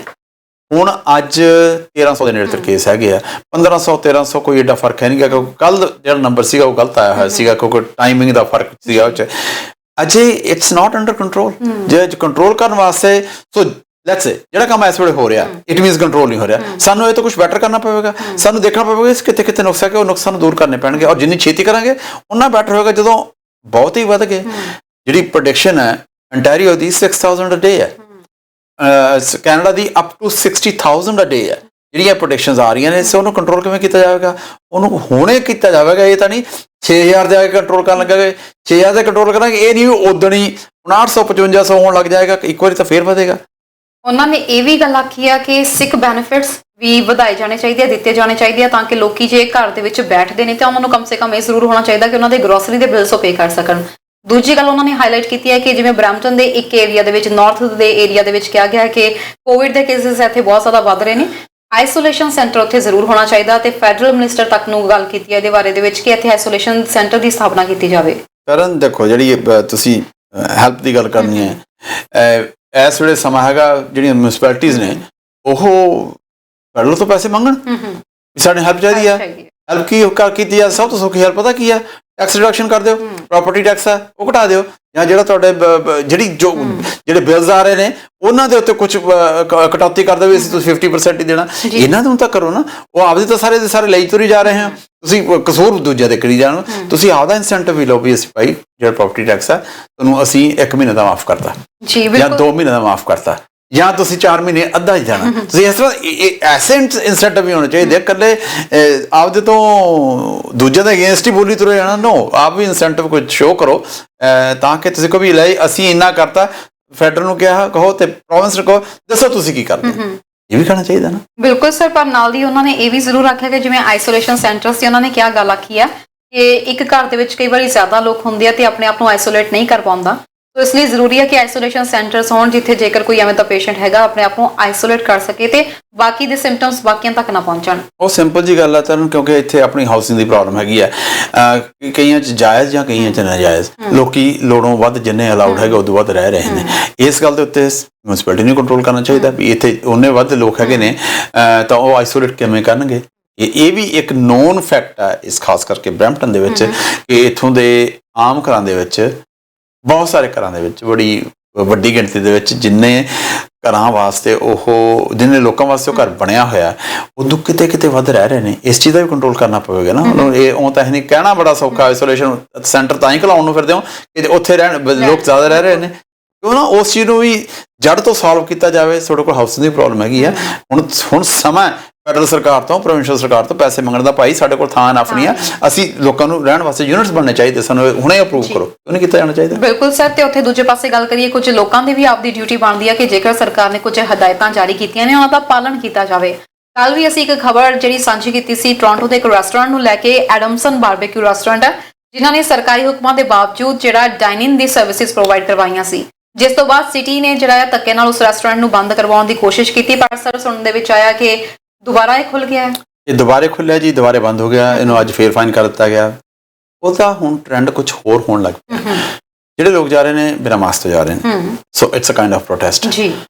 ਔਰ ਉਹਦੇ 'ਚ ਅੱਜ ਜਿਹੜੀ ਥੋੜੀ ਸੁਲਗ ਦੀ ਪੂਰੀ ਖਬਰ ਬਣੀ ਨਹੀਂ ਹਜੇ, ਉਹ ਵੀ ਸੁਣੀ ਹੈ ਕਿ ਜਿਹੜੇ ਵਾਈਟ ਸੁਪਰਮੈਸਿਸਟ ਲੋਕ ਨੇ ਉਹ ਵੀ ਉਹਦੇ ਵਿੱਚ ਸ਼ਾਮਲ ਹੋਣ ਲੱਗੇ ਨੇ as a protest, which is a very wrong trend. ਔਰ ਚਾਹੇ ਕੁਛ ਵੀ ਹੈ, ਸਹੀ ਹੈ ਜਾਂ ਗਲਤ ਹੈ, ਜਿਹੜਾ ਸਰਕਾਰ ਕਹਿ ਰਹੀ ਹੈ ਤੁਹਾਨੂੰ ਹੁਕਮ ਦੀ ਪਾਲਣਾ ਕਰਨੀ ਪਵੇਗੀ। ਜੇ ਤੁਸੀਂ ਰੈਬਲ ਬਣ ਰਹੇ ਹੋ, ਦਿਸ ਇਜ਼ ਨਾਟ ਰਾਈਟ। ਕਿਉਂ? ਅੱਜ ਉਸ ਜਗ੍ਹਾ ਦੇ ਉੱਤੇ ਇੱਕ ਹੋਰ ਸੀਗਾ ਬਿਜ਼ਨਸ ਓਨਰ, ਜਿਹੜਾ ਕਿ ਸਕਾਰਪੋਰ ਦੇ ਵਿੱਚ ਉਹਦਾ ਹੈਗਾ ਜੀ ਜਿਮ ਹੈ, ਉੱਥੇ ਪਤਾ ਕੀ ਅਨਾਉਂਸ ਕਰਕੇ ਗਿਆ, ਕੱਲ ਨੂੰ ਮੈਂ ਉਹਦਾ ਜਿਮ ਖੋਲੂੰਗਾ। ਅੱਛਾ, ਕੱਲ ਨੂੰ ਉਹ ਸ਼ੁਰੂ ਕਰਦਾ, ਪਰਸੋਂ ਨੂੰ ਕੋਈ ਹੋਰ ਕਰੇਗਾ। ਇਸ ਤਰ੍ਹਾਂ ਅਨਾਰਕੀ ਹੋ ਗਈ। ਕਾਨੂੰਨ ਕਿੱਥੇ ਗਿਆ? ਕਾਨੂੰਨ ਦੀ ਪਾਲਣਾ ਕਰਨ ਵਾਲੇ ਸਾਰੇ ਨੇ, ਤੁਸੀਂ ਇੱਕ ਜਾਂ ਦੋ ਬੰਦੇ ਐਸੇ ਨੇ ਜਿਹੜੇ ਕਿ ਤੁਸੀਂ ਰੈਬਲ ਹੋਏ ਹੋ, ਜਿਹੜਾ ਤੁਸੀਂ ਇਸ ਚੀਜ਼ ਨੂੰ ਚੈਲੰਜ ਕਰਨ ਲੱਗੇ ਹੋ ਜਿਹੜੇ ਕਿ ਤੁਸੀਂ ਚੈਲੰਜ ਕਰ ਨਹੀਂ ਸਕਦੇ। ਬੰਦ ਕਿਉਂ ਨਹੀਂ ਹੁੰਦਾ ਰਾਈਟ ਵੇ? ਜਦੋਂ ਕੋਈ ਨਾ ਕੋਈ ਲੂਪ ਹੋਲ ਰਹਿ ਜਾਂਦਾ। ਇਸ ਕਰਕੇ ਕੱਲ ਸਿਰਫ 3 ਕਾਪਸ ਗਏ ਸੀ ਪਹਿਲਾਂ, ਉੱਥੇ ਇਕੱਠ ਇੰਨਾ ਜ਼ਿਆਦਾ ਹੈ, ਕਾਪ ਕੀ ਕਰਨਗੇ 3? ਅੱਜ ਕੁਛ ਜ਼ਿਆਦਾ ਗਏ ਨੇ। ਅੱਜ ਉਹਨਾਂ ਨੂੰ ਤਾਂ ਫਾਈਨ ਕਰ ਦਿੱਤਾ ਗਿਆ, ਤੇ ਕੱਲ ਨੂੰ ਜੇ ਕੇਸ ਖੁੱਲਦਾ ਤਾਂ ਜਿਹੜੇ ਅੰਦਰ ਵੀ ਜਾਣਗੇ ਉਹਨਾਂ ਨੂੰ ਵੀ ਫਾਈਨ ਕੀਤਾ ਜਾਵੇਗਾ। ਸੋ ਇਸ ਤੋਂ ਬਿਨਾਂ ਹੋਰ ਕੋਈ ਇਲਾਜ ਹੈ ਨਹੀਂਗਾ। ਸਿਟੀ ਉਹ ਤੇ ਕੰਮ ਕੀ ਕਰ ਰਹੀ ਹੈ, ਉਹਦੇ ਤੇ ਉੱਥੇ ਹੁਣ ਲਾਇਸੈਂਸ ਦੇ ਉੱਤੇ ਉਹਦੀ ਗੱਲ ਆਈ ਹੋਈ ਹੈ ਵੀ whether he is he allowed to operate under that licence ਨਾ, ਇਹ ਜਿਹੀ ਹਾਲਤ ਵਿੱਚ ਕਿ ਨਹੀਂ ਹੈਗਾ। He is in trouble. ਇਹ ਮੈਨੂੰ ਨਹੀਂ ਪਤਾ ਉਹਦਾ ਪਲਾਨ ਕੀ ਹੈ। Who knows, maybe he wants to go bankrupt. Warning ਮਿਲ ਚੁੱਕੀ ਹੈ ਕਿ ਜੇਕਰ ਉਹ ਹਰ ਰੋਜ਼ ਖੋਲਦੇ ਤਾਂ ਹਰ ਰੋਜ਼ ਦੀ ਤਰਸ ਦੇ ਉੱਤੇ $1 ਲੱਖ ਦਾ ਅਪ ਟੂ 100,000, ਹਾਂਜੀ $1 ਲੱਖ ਦਾ ਜ਼ੁਰਮਾਨਾ ਹੋ ਸਕਦਾ। ਕੋਈ ਪਤਾ ਨਹੀਂ ਉਹਦੀ ਪਲਾਨ ਕੀ ਹੈ ਕਿ ਕੀ ਨਹੀਂ ਹੈ। ਇੱਕ ਤੁਹਾਨੂੰ ਫੋਕੀ ਸ਼ੁਹਰਤ ਮਿਲ ਰਹੀ ਹੈ, ਫੁੱਲ ਨਿਊਜ਼ ਦੇ ਵਿੱਚ ਆਪਾਂ ਉਹਦੀ ਗੱਲ ਕਰ ਰਹੇ ਹਾਂ, ਸਾਰੇ ਮੀਡੀਆ 'ਚ ਉਹਦੀ ਗੱਲ ਹੋ ਰਹੀ ਹੈ। ਔਨ ਟਾਪ ਆਫ ਦੈਟ ਜਿਹੜਾ ਮੀਡੀਆ ਕਵਰ ਕਰਨ ਜਾ ਰਿਹਾ, ਅੱਛਾ ਉਹ ਮੀਡੀਆ ਦੇ ਉਲਟ ਬੋਲ ਰਿਹਾ। ਉਹਨੇ ਇਕੱਲਾ ਇੱਕ ਮੀਡੀਆ ਆਊਟਲੈਟ ਦੇ ਹੱਕ 'ਚ ਬੋਲਿਆ, ਕਹਿੰਦਾ ਸਨ ਪੇਪਰ ਹੈ ਉਹ ਇੰਪਾਰਸ਼ਲ ਜਿਹੜੀ ਕਰਦਾ, ਬਾਇਸ ਨਹੀਂ ਹੁੰਦੀ, ਕਹਿੰਦਾ ਬਾਕੀ ਸਾਰਿਆਂ ਦੀ ਬਾਇਸ ਆ, ਔਰ ਉਹਨਾਂ ਨੂੰ ਪੁੱਠਾ ਬੋਲ ਰਿਹਾ। ਉੱਤੇ ਇੱਕ ਗੱਲ ਹੋਰ ਹੋਈ ਹੈ, ਜਿਹੜਾ ਮੀਡੀਆ ਕਵਰੇਜ ਦੇਣ ਗਿਆ, ਮੀਡੀਆ ਨੇ ਆਪਦੀ ਕਾਰਾਂ ਵੈਨਾਂ ਸਾਰੀਆਂ ਪਾਰਕ ਦਾ ਕਿਤੇ ਕਰਨੀਆਂ ਨਾ, ਉਹ ਜਿੱਥੇ ਪਾਰਕ ਕੀਤੀਆਂ ਸਿਟੀ ਨੇ ਉਹਨੂੰ ਟਿਕਟ ਦਿੱਤੇ, ਕੱਲ ਵੀ ਦਿੱਤੇ ਨੇ ਤੇ ਅੱਜ ਵੀ ਦਿੱਤੇ ਨੇ। ਉਹ ਕਹਿੰਦੇ ਅਸੀਂ ਤਾਂ ਇਹ ਤੁਹਾਨੂੰ ਐਕਸਪੋਜ਼ ਕਰਨ ਲੱਗੇ ਹੋਏ ਹਾਂ, ਅਸੀਂ ਕਿੱਥੇ ਪਾਰਕ ਕਰੀਏ ਤੇ ਤੁਸੀਂ ਤੁਹਾਨੂੰ ਟਿਕਟ ਦੇਣ ਲੱਗੇ। ਹਲੇ ਇਹਦਾ ਵੱਖਰਾ ਰੌਲਾ ਐਕਚੁਅਲ ਦੇ ਵਿੱਚ ਇੱਕ ਸਾਹਮਣੇ ਆ ਰਹੀ ਸੀ ਕਿ ਪਾਰਕਿੰਗ ਲੋਟ ਨੂੰ ਜਿਹੜਾ ਹੁਣ ਪ੍ਰੋਟੈਸਟ ਦੇ ਵਾਲੇ ਜਗ੍ਹਾ ਦੇ ਰੂਪ ਦੇ ਵਿੱਚ ਇਹਦਾ ਇਸਤੇਮਾਲ ਹੁਣ ਕੀਤਾ ਜਾ ਰਿਹਾ ਵਾ, ਰੈਸਟੋਰੈਂਟ ਦੀ ਪਾਰਕਿੰਗ ਲੋਟ ਨੂੰ। ਸਹੀ ਗੱਲ ਹੈ ਤਰਨ, ਅੱਜ ਕੁਦਰਤੀ ਕੱਟ ਤਾਂ ਚੜ ਸੀਗਾ ਕੁਦਰਤੀ ਮੀਂਹ ਪੈਣ ਲੱਗ ਪਿਆ। ਮੀਂਹ ਅੱਜ ਠੰਡ ਹੈਗੀ ਆ ਤੇ ਲੋਕੀ ਉਦੋਂ ਹੀ ਖੁਰਦ-ਬੁਰਦ ਹੋਣ ਲੱਗ ਪਏ ਸੀ, ਪਰ ਇਸ ਚੀਜ਼ ਨੂੰ ਅੱਜ ਤੱਕ ਕੁਦਰਤ ਨੇ ਕਰਤਾ। ਕੱਲ ਨੂੰ ਜ਼ਮੀਨ ਨਹੀਂ ਦਿੰਦਾ ਫਿਰ ਕੀ ਕਰਨਾ ਪਵੇਗਾ? ਸਰਕਾਰ ਨੂੰ ਇਸ ਮਾਮਲੇ ਤੇ ਸਖਤ ਸਟੈਪ ਲੈਣੇ ਪੈਣਗੇ, ਜਾਂ ਇਹਨੂੰ ਬੰਦ ਕਰਨਾ ਪਵੇਗਾ, ਜਾਂ ਅਜਿਹੀਆਂ ਹੋਰ 100 ਥਾਵਾਂ ਹੋਣਗੀਆਂ ਜਿਹਨਾਂ ਨੂੰ ਬੰਦ ਕਰਨਾ ਬਹੁਤ ਮੁਸ਼ਕਿਲ ਹੋ ਜਾਏਗਾ। ਬਿਲਕੁਲ ਜੀ, ਇਹ ਤਾਂ ਸੀ ਓਨਟਾਰੀਓ ਦੀ ਗੱਲ, ਪਰ ਪੂਰੇ ਕੈਨੇਡੀਅਨਸ ਦੇ ਲਈ ਜਿਹੜਾ ਫੈਡਰਲ ਸਰਕਾਰ ਦੇ ਵੱਲੋਂ ਇੱਕ ਜਿਹੜੀ ਅਪੀਲ ਆਈ ਹੈ, ਬਲੈਕ ਫਰਾਈਡੇ ਸੇਲ ਦੇ ਉੱਤੇ ਕਿਰਪਾ ਕਰਕੇ US ਨੂੰ ਨਾ ਜਾਇਆ ਜਾਵੇ, ਬਾਰਡਰ ਪਾਰ ਨਾ ਕੀਤਾ ਜਾਵੇ, ਕਿਉਂਕਿ ਬਾਰਡਰ ਪਾਰ ਵੀ ਕਰੋਨਾ ਵਾਇਰਸ ਦੇ ਮਾਮਲੇ ਬਹੁਤ ਜ਼ਿਆਦਾ ਵਧੇ ਹੋਏ ਨੇ ਤਾਂ ਜਦੋਂ ਤੁਸੀਂ ਵਾਪਸ ਆਓਗੇ 14 ਦਿਨ ਆਈਸੋਲੇਟ ਵੀ ਕਰਨਾ ਪੈਣਾ, ਰਾਈਟ? ਤੁਸੀਂ ਤੁਹਾਨੂੰ ਜਾਣ ਦੇ ਬਾਰੇ ਕਿਹਾ ਗਿਆ ਜੀ ਪਲੀਜ਼ ਜਾਇਓ ਨਾ, ਔਰ ਸੱਚੀ ਜਾਇਓ ਨਾ, ਕੋਈ ਫਾਇਦਾ ਨਹੀਂ ਹੈ। ਇੱਕ ਹੋਰ ਗੱਲ ਹੈ, ਡਾਊਨਟਾਊਨ ਦੇ ਵਿੱਚ ਤਰਨ ਬੇ ਸਟੋਰ ਹੈ, ਡਾਊਨਟਾਊਨ ਟੋਰਾਂਟੋ ਦੀ ਗੱਲ ਕਰਨ ਲੱਗਿਆ ਜੀ, ਉਹ ਖੁੱਲਾ, ਬਾਕੀ ਸਾਰਾ ਕੁਝ ਬੰਦ ਹੈ। ਉਹ ਤੇ ਇਤਰਾਜ਼ ਹੋ ਰਿਹਾ ਕਿਉਂ ਖੁੱਲਾ। ਅੱਜ ਫੋਰਡ ਸਾਹਿਬ ਨੂੰ ਇਹ ਕੁਐਸਚਨ ਕੀਤਾ ਗਿਆ, ਸਾਡੇ ਪ੍ਰੀਮੀਅਰ ਨੇ ਜੀ ਉਹਨੂੰ ਸਵਾਲ ਕੀਤਾ ਗਿਆ, ਉਹ ਕਹਿੰਦੇ ਵੀ ਉਹ ਐਸੈਂਸ਼ੀਅਲ ਸਰਵਿਸਿਜ਼ ਚਾਹੁੰਦਾ। ਚਲੋ ਮੰਨ ਲਿਆ ਐਸੈਂਸ਼ੀਅਲ, ਜੇ ਐਸੈਂਸ਼ੀਅਲ ਸਰਵਿਸਿਜ਼ ਚਾਹੁੰਦਾ ਤਾਂ ਜਿਹੜੀਆਂ ਐਸੈਂਸ਼ੀਅਲ ਥਿੰਗਸ ਹੈਗੀਆਂ ਨੇ, they should be put in a corner and rest should be closed. ਉਹ ਕਹਿੰਦੇ ਸਟੋਰ ਇੰਨਾ ਵੱਡਾ ਹੁਣ ਤਾਂ ਬੰਦ ਕਰਨਾ ਬਹੁਤ ਮੁਸ਼ਕਿਲ ਹੈਗਾ। ਉਹ ਬੰਦ ਕਿਵੇਂ ਕਰਨ? ਹੁਣ ਪਤਾ ਗੱਲ ਕੀ ਹੈ, ਤੁਸੀਂ ਉਹ ਸਟੋਰ ਜਾਓ, ਜੋ ਮਰਜ਼ੀ ਖਰੀਦ ਸਕਦੇ ਹੋ, ਹਰ ਚੀਜ਼ you can go to any section. ਉਹਦੇ ਕਈ ਹਡਸਨ ਬੇ ਨੂੰ ਲੈ ਕੇ ਵੀ ਇਹ ਐਲਾਨ ਹੋਇਆ ਸੀ, ਬਟ ਉਸ ਤੋਂ ਬਾਅਦ ਉਹਨਾਂ ਦਾ ਬੰਦ ਕਰਵਾ ਦਿੱਤਾ ਗਿਆ ਸੀ। ਨਹੀਂ, ਮੈਂ ਉਸੇ ਜਿਹੜਾ ਡਾਊਨ ਸਟੋਰ ਚ ਹਡਸਨ ਬੇ ਦਾ ਸਟੋਰੀ ਹੈ, ਜਿਹੜਾ ਬੇ ਸਟੋਰ ਹੈ, ਹਡਸਨ ਬੇ ਕੰਪਨੀ ਹੈ actually. Hudson Bay north of Ontario ਦੇ ਵਿੱਚ ਇੱਕ ਬਹੁਤ ਵੱਡੀ ਬੇ ਹੈ, ਜਿਹੜੀ ਜਿਵੇਂ ਈਸਟ ਇੰਡੀਆ ਕੰਪਨੀ ਸੀਗੀ ਪਹਿਲਾਂ, ਜਿਹੜੀ ਇੱਥੇ ਕੰਪਨੀ ਆਈ ਸੀ ਉਹ ਹਡਸਨ ਬੇ ਕੰਪਨੀ ਆਈ ਸੀ, ਉਸੇ ਬਿਲਕੁਲ ਉਵੇਂ ਹੀ ਬਣੀ ਹੋਈ ਸੀ। ਇੱਥੇ ਹਡਸਨ ਬੇ ਸੀ, ਉੱਥੇ ਈਸਟ ਇੰਡੀਆ ਸੀਗਾ, ਸੇਮ ਬੇਸ ਦੇ ਉੱਤੇ ਉਹਨੇ ਕੰਮ ਕੀਤਾ। ਹਡਸਨ ਬੇ ਕਿਸੇ ਵੇਲੇ ਅੱਧਾ ਅੰਟਾਰੀਓ ਓਨ ਕਰਦੀ ਸੀਗੀ ਜੀ। ਉਹਨਾਂ ਦਾ ਸਟੋਰ ਹੈਗਾ ਤੇ ਹੁਣ ਕੱਲਾ ਉਹ ਸਟੋਰ ਖੁੱਲਾ, ਉਹਦੀਆਂ ਕਈ ਮੰਜ਼ਿਲਾਂ ਨੇ, ਔਰ ਸਾਰੇ ਦਾ ਸਾਰਾ ਸਟੋਰ ਖੁੱਲਾ, ਤੇ ਕਿਤੇ ਵੀ ਘੁੰਮ ਫਿਰ ਸਕਦੇ ਹੋ। ਕੀ ਬਾਤ ਹੈ ਜੀ। ਤੇ ਇਸ ਤੋਂ ਅਗਲੀ ਖਬਰ ਵੱਲ ਰੁਖ ਕਰਦੇ ਹਾਂ, ਤੇ ਅਗਲੀ ਖਬਰ ਇਹ ਹੈ ਕਿ ਐਲਬਰਟਾ ਵਾਸੀ ਵੀ ਸਾਵਧਾਨ ਹੋ ਜਾਣ। ਆਖਿਰਕਾਰ ਐਲਬਰਟਾ ਵਾਸੀਆਂ ਦੀ ਵੀ ਸੁਣੀ ਗਈ ਹੈ, ਐਂਬਰ ਅਲਰਟ ਕਰਨ ਦੀ ਜ਼ਰੂਰਤ ਨਹੀਂ ਪਈ, ਤੇ ਜਿਹੜੇ ਇਸ ਵਕਤ ਨਵੇਂ ਨਿਯਮ ਤੁਹਾਨੂੰ ਜਾਰੀ ਕੀਤੇ ਗਏ ਨੇ, ਤਾਂ ਆਪਣੇ ਘਰਾਂ ਦੇ ਵਿੱਚ ਇਕੱਠ ਕਰਨਾ ਭੁੱਲ ਜਾਓ। ਛੁੱਟੀਆਂ ਚਾਹੇ ਆ ਰਹੀਆਂ ਨੇ, ਪਰ ਘਰਾਂ ਦੇ ਵਿੱਚ ਇਕੱਠ ਕਰਨ ਦੀ ਇਜਾਜ਼ਤ ਨਹੀਂ ਹੋਏਗੀ। ਜੇਸਨ ਕੈਨੀ ਸਾਹਿਬ ਨੀਂਦ ਤੋਂ ਉੱਠੇ ਨੇ ਜੀ, ਹੁਣ 10-11 ਦਿਨਾਂ ਦੀ ਨੀਂਦ ਸੀਗੀ, ਮੌਜ ਨਾਲ ਸੁੱਤੇ ਹੋਏ ਸੀ। ਉਹ ਕਹਿੰਦੇ ਰੋਮ ਨੂੰ ਅੱਗ ਲੱਗੀ ਹੋਈ ਸੀ, ਨੀਰੋ ਬੰਸਰੀ ਵਜਾ ਰਿਹਾ ਸੀਗਾ, ਕੁਛ ਐਸੀ ਗੱਲ ਲੱਗਦੀ ਹੈ ਜੀ ਮੈਨੂੰ। ਐਨੀ ਹਾਓ ਜੀ, ਹੁਣ ਆਈਆਂ ਨੇ ਬੜੀਆਂ ਦਮਕ ਜੇ ਫਿਰ ਮਾਰੇ ਨੇ ਜੀ, ਬਈ ਇਹ ਤਾਂ ਅਨਐਕਸੈਪਟੇਬਲ ਆ, ਇਹ ਐਂ ਹੋਊਗਾ ਜੀ, ਐਂ ਹੋਊਗਾ। ਵੈ ਨਹੀਂ ਹੋ ਜੀ, ਉਹਨਾਂ ਨਵੀਆਂ ਕੰਡੀਸ਼ਨਸ ਆ ਗਈਆਂ ਨੇ। ਪਹਿਲੀ ਗੱਲ ਤਾਂ ਜੀ ਮਾਸਕ ਪਾਉਣਾ ਉਹਨਾਂ ਨੇ ਲਾਜ਼ਮੀ ਕਰਤਾ ਫਾਈਨਲੀ, ਬਾਕੀ ਸਭ ਨੇ ਕੀਤਾ ਹੋਇਆ, ਇਹਨਾਂ ਨੂੰ ਹੁਣ ਚੇਤਾ ਹੈ, ਚਲੋ ਦੇਰ ਆਏ ਦਰੁਸਤ ਆਏ। ਸੈਕੰਡਲੀ, ਘਰਾਂ 'ਚ ਇਕੱਠ ਨਹੀਂ ਜੀ ਹੋ ਸਕਦਾ, 10 ਬੰਦੇ ਘਰ ਤੋਂ ਬਾਹਰ ਇਕੱਠ ਹੋ ਸਕਦਾ ਜੀ। ਸਣੇ ਧਾਰਮਿਕ ਸਥਾਨ, ਸਣੇ ਜੇ ਕੋਈ ਫਿਊਨਰ ਵਗੈਰਾ ਹੈਗਾ, ਸਾਰੇ ਇੰਨੇ ਬਾਹਰ ਹੀ ਇਕੱਠ ਹੋਏ ਜੀ, ਘਰਾਂ ਦੇ ਵਿੱਚ ਸਾਰਾ ਕੁਝ ਬੰਦ ਹੈ। ਤੇ ਦੇਖੋ ਜੀ, ਚੰਗੀ ਗੱਲ ਜਿੰਨੇ ਅੰਟਾਰੀਓ 'ਚ ਕੇਸਿਸ ਆ, ਉਹਨੇ ਅਲਬਰਟਾ ਜਾਂ ਤੀਜਾ ਹਿੱਸਾ ਤੁਹਾਡੀ ਆਬਾਦੀ ਹੈ ਜੀ, ਸਮਝ ਨਹੀਂ ਆਉਂਦੀ ਜੇਸਨ ਕੈਨੀ ਸਾਹਿਬ ਨੂੰ ਕਿੱਥੇ ਤੁਰੇ ਫਿਰਦੇ ਸੀਗੇ। ਆਈ ਹੋਪ ਇਸ ਚੀਜ਼ ਨੂੰ ਜਿੰਨੀ ਛੇਤੀ ਕੰਟਰੋਲ ਹੋਵੇ ਚੰਗੀ ਗੱਲ ਹੈ। ਬਾਕੀ ਵੋਟਾਂ ਆਉਣ ਵੇਲੇ ਤੁਸੀਂ ਉਹ ਸੋਚ ਰਹੇ ਜੀ ਕੀ ਕਰਨਾ ਚਾਹੁੰਦੇ ਹੋ, ਪਰ ਹਰੇ ਜੋ ਕੁਝ ਕਹਿ ਰਹੇ ਨੇ ਉਹਨਾਂ ਫੋਲੋ ਜ਼ਰੂਰ ਕਰੋ। ਬਿਲਕੁਲ ਜੀ। ਤੇ ਉਧਰ BC ਵਾਸੀਆਂ ਨੂੰ ਵੀ ਕਹਿ ਦਈਏ, ਜੇਕਰ ਤੁਸੀਂ ਮਾਸਕ ਪਾਉਣ ਤੋਂ ਮਨਾ ਕਰਦੇ ਹੋ, ਮਾਸਕ ਜ਼ਰੂਰੀ ਹੋ ਚੁੱਕਿਆ, ਜੇ ਤੁਸੀਂ ਮਾਸਕ ਪਾਉਣ ਤੋਂ ਮਨਾ ਕਰਦੇ ਹੋ ਤਾਂ ਤੁਹਾਨੂੰ ਜੁਰਮਾਨਾ ਹੋ ਸਕਦਾ, $230 ਦਾ ਜੁਰਮਾਨਾ, ਜੇਕਰ ਤੁਸੀਂ ਮਾਸਕ ਨਹੀਂ ਪਾਉਂਦੇ ਜਾਂ ਪਾਉਣ ਤੋਂ ਮਨਾ ਕਰਦੇ ਹੋ। ਸਹੀ ਗੱਲ ਹੈ ਤਰਨ, $230 ਦਾ ਫਾਈਨ ਹੈ ਜੀ। ਤੇ ਇੱਕ ਨਾ ਛੋਟਾ ਜਿਹਾ ਸ਼ਹਿਰ ਹੈ, ਨੈਲਸਨ BC ਦੇ ਵਿੱਚ ਹੈਗਾ, उस जगह ते ऐसी गल होगी कि उस होटल का जिहड़ा अकाउंटेंट सीगी लेडी, कुदरती उत्थे अंदर कोई कस्टमर आया तो उस वेले डेस्क ते सीगी, उन्हें कहा भी तू मास्क पा ला। ते वो बंदे नूं गुस्सा लग्या इस गल दा, उन्हें गुस्से च आके उहदे उत्ते थुकता। ओके, वो थुकता जी, तो शी वाज इन पैनिक और उन्होंने थोड़ी देर बाद हार्ट अटैक हो गया। इमेजिन करो भाई, ਜਿਹੜੇ ਕੋਈ ਸੋਚਣ ਨੂੰ ਫਿਰਦੇ ਹੋ ਕਈ ਵਾਰੀ ਇਹੋ ਜਿਹੀ ਗੱਲ ਕਰਨ ਨੂੰ ਫਿਰਦੇ ਹੋ, ਅਗਲੇ ਤੇ ਪਤਾ ਨਹੀਂ ਕੀ ਅਸਰ ਹੋਣਾ। ਉਹਨੂੰ ਹਾਰਟ ਅਟੈਕ ਹੋਏਗਾ ਤੇ ਉਹਨੂੰ ਹਸਪੀਟਲ ਲੈ ਕੇ ਜਾਣਾ ਪਿਆ। ਹੁਣ ਇਹ ਬੰਦਾ ਜੀ ਜਿਹਨੇ ਸਪਿਟ ਕੀਤਾ ਹੈ, ਹੀ ਵਿਲ ਬੀ ਚਾਰਜਡ। ਉਹਦੇ ਹਾਰਟ ਅਟੈਕ ਕਰਕੇ ਨਹੀਂ, ਪਰ ਉਹ ਇਸ ਕਰਕੇ ਚਾਰਜ ਕੀਤਾ, ਇਟਸ ਐਨ ਅਸਾਲਟ। ਇਹ ਤੁਸੀਂ ਜਿੱਤ ਥੁੱਕਿਆ ਹੈਗਾ। ਔਰ ਪਲੀਜ਼ ਤੁਹਾਨੂੰ ਜੀ ਸਾਰੇ ਥਾਵਾਂ ਦੇ ਉੱਤੇ ਸਾਡੇ ਵੀ ਫਾਈਨ ਹੈ ਜੀ। BC ਦੇ ਵਿੱਚ ਹੁਣ $230 ਜਿਹੜਾ ਮਾਸਕ ਨਹੀਂ ਪਾਏਗਾ ਜੀ, ਉਹਨੂੰ ਇੰਨਾ ਫਾਈਨ ਕੀਤਾ ਜਾਇਆ ਕਰੇਗਾ ਜੀ। ਬਿਲਕੁਲ ਜੀ। ਤੇ ਉਧਰੋਂ ਸਰ ਖੇਡ ਜਗਤ ਤੋਂ ਵੀ ਇੱਕ ਬੜੀ ਅੱਜ ਸਵੇਰੇ ਦੁਖਦਾਈ ਖਬਰ ਸਾਹਮਣੇ ਆਈ ਆ। ਇੱਕ ਤਰ੍ਹਾਂ ਨਾਲ ਸੌਕਰ ਵਰਲਡ ਦੇ ਇੱਕ ਯੁੱਗ ਦਾ ਅੰਤ ਹੋ ਗਿਆ ਤੇ ਬਹੁਤ ਹੀ ਸੁਪਰਸਟਾਰ ਜਿਹੜੇ ਸੀਗੇ ਜੀ ਮੈਰਾਡੋਨਾ, ਉਹਨਾਂ ਦੀ ਡੈਥ ਹੋ ਗਈ ਆ। ਹਾਰਟ ਅਟੈਕ ਸੁਣਿਆ ਉਹਨਾਂ ਨੂੰ ਹੋਇਆ ਤੇ 60 ਸਾਲ ਦੀ ਉਮਰ ਦੇ ਵਿੱਚ ਇਸ ਦੁਨੀਆ ਨੂੰ ਅੱਜ ਅਲਵਿਦਾ ਕਹੇ। ਸਰ ਬੜਾ ਤਕੜਾ ਪਲੇਅਰ ਸੀਗਾ, ਕੱਦ ਬਹੁਤਾ ਨਹੀਂ ਸੀਗਾ, ਭੱਜਦਾ ਬੜਾ ਸੀਗਾ, ਬਹੁਤ ਤੇਜ਼ ਸੀਗਾ। ਪਹਿਲੀ ਵਾਰੀ ਵਰਲਡ ਕੱਪ ਚ ਲੈ ਕੇ ਨਹੀਂ ਗਏ, ਪਤਾ ਕਿਉਂ? ਪਲੇਅਰ ਬੜਾ ਤਕੜਾ ਸੀਗਾ, ਇਹਦੀ ਉਮਰ ਨਹੀਂ ਸੀ ਉਨੀ ਕਿ ਉੱਥੇ ਖੇਡ ਸਕੇ। ਬੱਚਿਆਂ ਚ ਆਉਂਦਾ ਸੀਗਾ, ਐਡਲਟਸ ਵਿੱਚ ਨਹੀਂ ਸੀ ਆਉਂਦਾ, ਇਸ ਕਰਕੇ ਇਹਨੂੰ ਖੇਡਣਾ ਮੈਨੂੰ ਸ਼ੌਕ ਲੱਗਿਆ। ਪਰ ਉਸ ਤੋਂ ਮਗਰੋਂ ਵਰਲਡ ਕੱਪ ਕਈ ਖੇਡਿਆ ਜੀ। ਉਹ ਜਿਹੜਾ ਵਰਲਡ ਕੱਪ ਦੇ ਵਿੱਚ ਕੁਝ ਖੇਡਿਆ ਸੀਗਾ, ਇੱਕ ਇਹਨੇ ਗੋਲ ਕੀਤਾ ਸੀਗਾ, ਇੰਗਲੈਂਡ ਦੇ ਖਿਲਾਫ ਕੀਤਾ ਸੀ, ਸੈਮੀਫਾਈਨਲ ਜਾਂ ਕੁਆਟਰ ਫਾਈਨਲ ਸੀਗਾ। ਇੰਗਲੈਂਡ ਨੇ ਅਰਜਨਟਾਈਨਾ ਤੇ ਕੁਝ ਸਾਲ ਪਹਿਲਾਂ ਅਟੈਕ ਕੀਤਾ ਸੀ। ਅਟੈਕ ਕਿਉਂ ਕੀਤਾ ਸੀਗਾ? ਇੱਕ ਫਾਕਲੈਂਡਸ ਟਾਪੂ ਹੈ, ਉਹ ਟਾਪੂ ਤੇ ਇੰਗਲੈਂਡ ਕਹਿੰਦਾ ਜੀ ਸਾਡਾ ਕਬਜ਼ਾ। ਇੰਗਲੈਂਡ ਨੇ ਥਾਂ ਥਾਂ ਤੇ ਕਬਜ਼ਾ ਕੀਤਾ, ਕਹਿੰਦੇ ਸਾਡਾ ਕਬਜ਼ਾ। ਅਰਜਨਟਾਈਨਾ ਕਹਿੰਦਾ ਸੀ ਉਹ ਸਾਡਾ ਟਾਪੂ ਹੈ ਉੱਤੇ। ਉਹ ਛਡਾਉਣ ਵਾਸਤੇ ਇੰਗਲੈਂਡ ਦੀ ਫੌਜ ਨੇ ਅਰਜਨਟਾਈਨਾ ਤੇ ਅਟੈਕ ਕੀਤਾ ਸੀਗਾ। ਉਹਦੇ ਵਿੱਚ ਅਰਜਨਟਾਈਨਾ ਹਾਰ ਗਿਆ ਸੀਗਾ, ਅਰਜਨਟਾਈਨਾ ਦਾ ਬਹੁਤ ਨੁਕਸਾਨ ਹੋਇਆ ਸੀਗਾ। ਉਹ ਗੱਲ ਉਹਦੇ ਮਨ 'ਚ ਸੀ।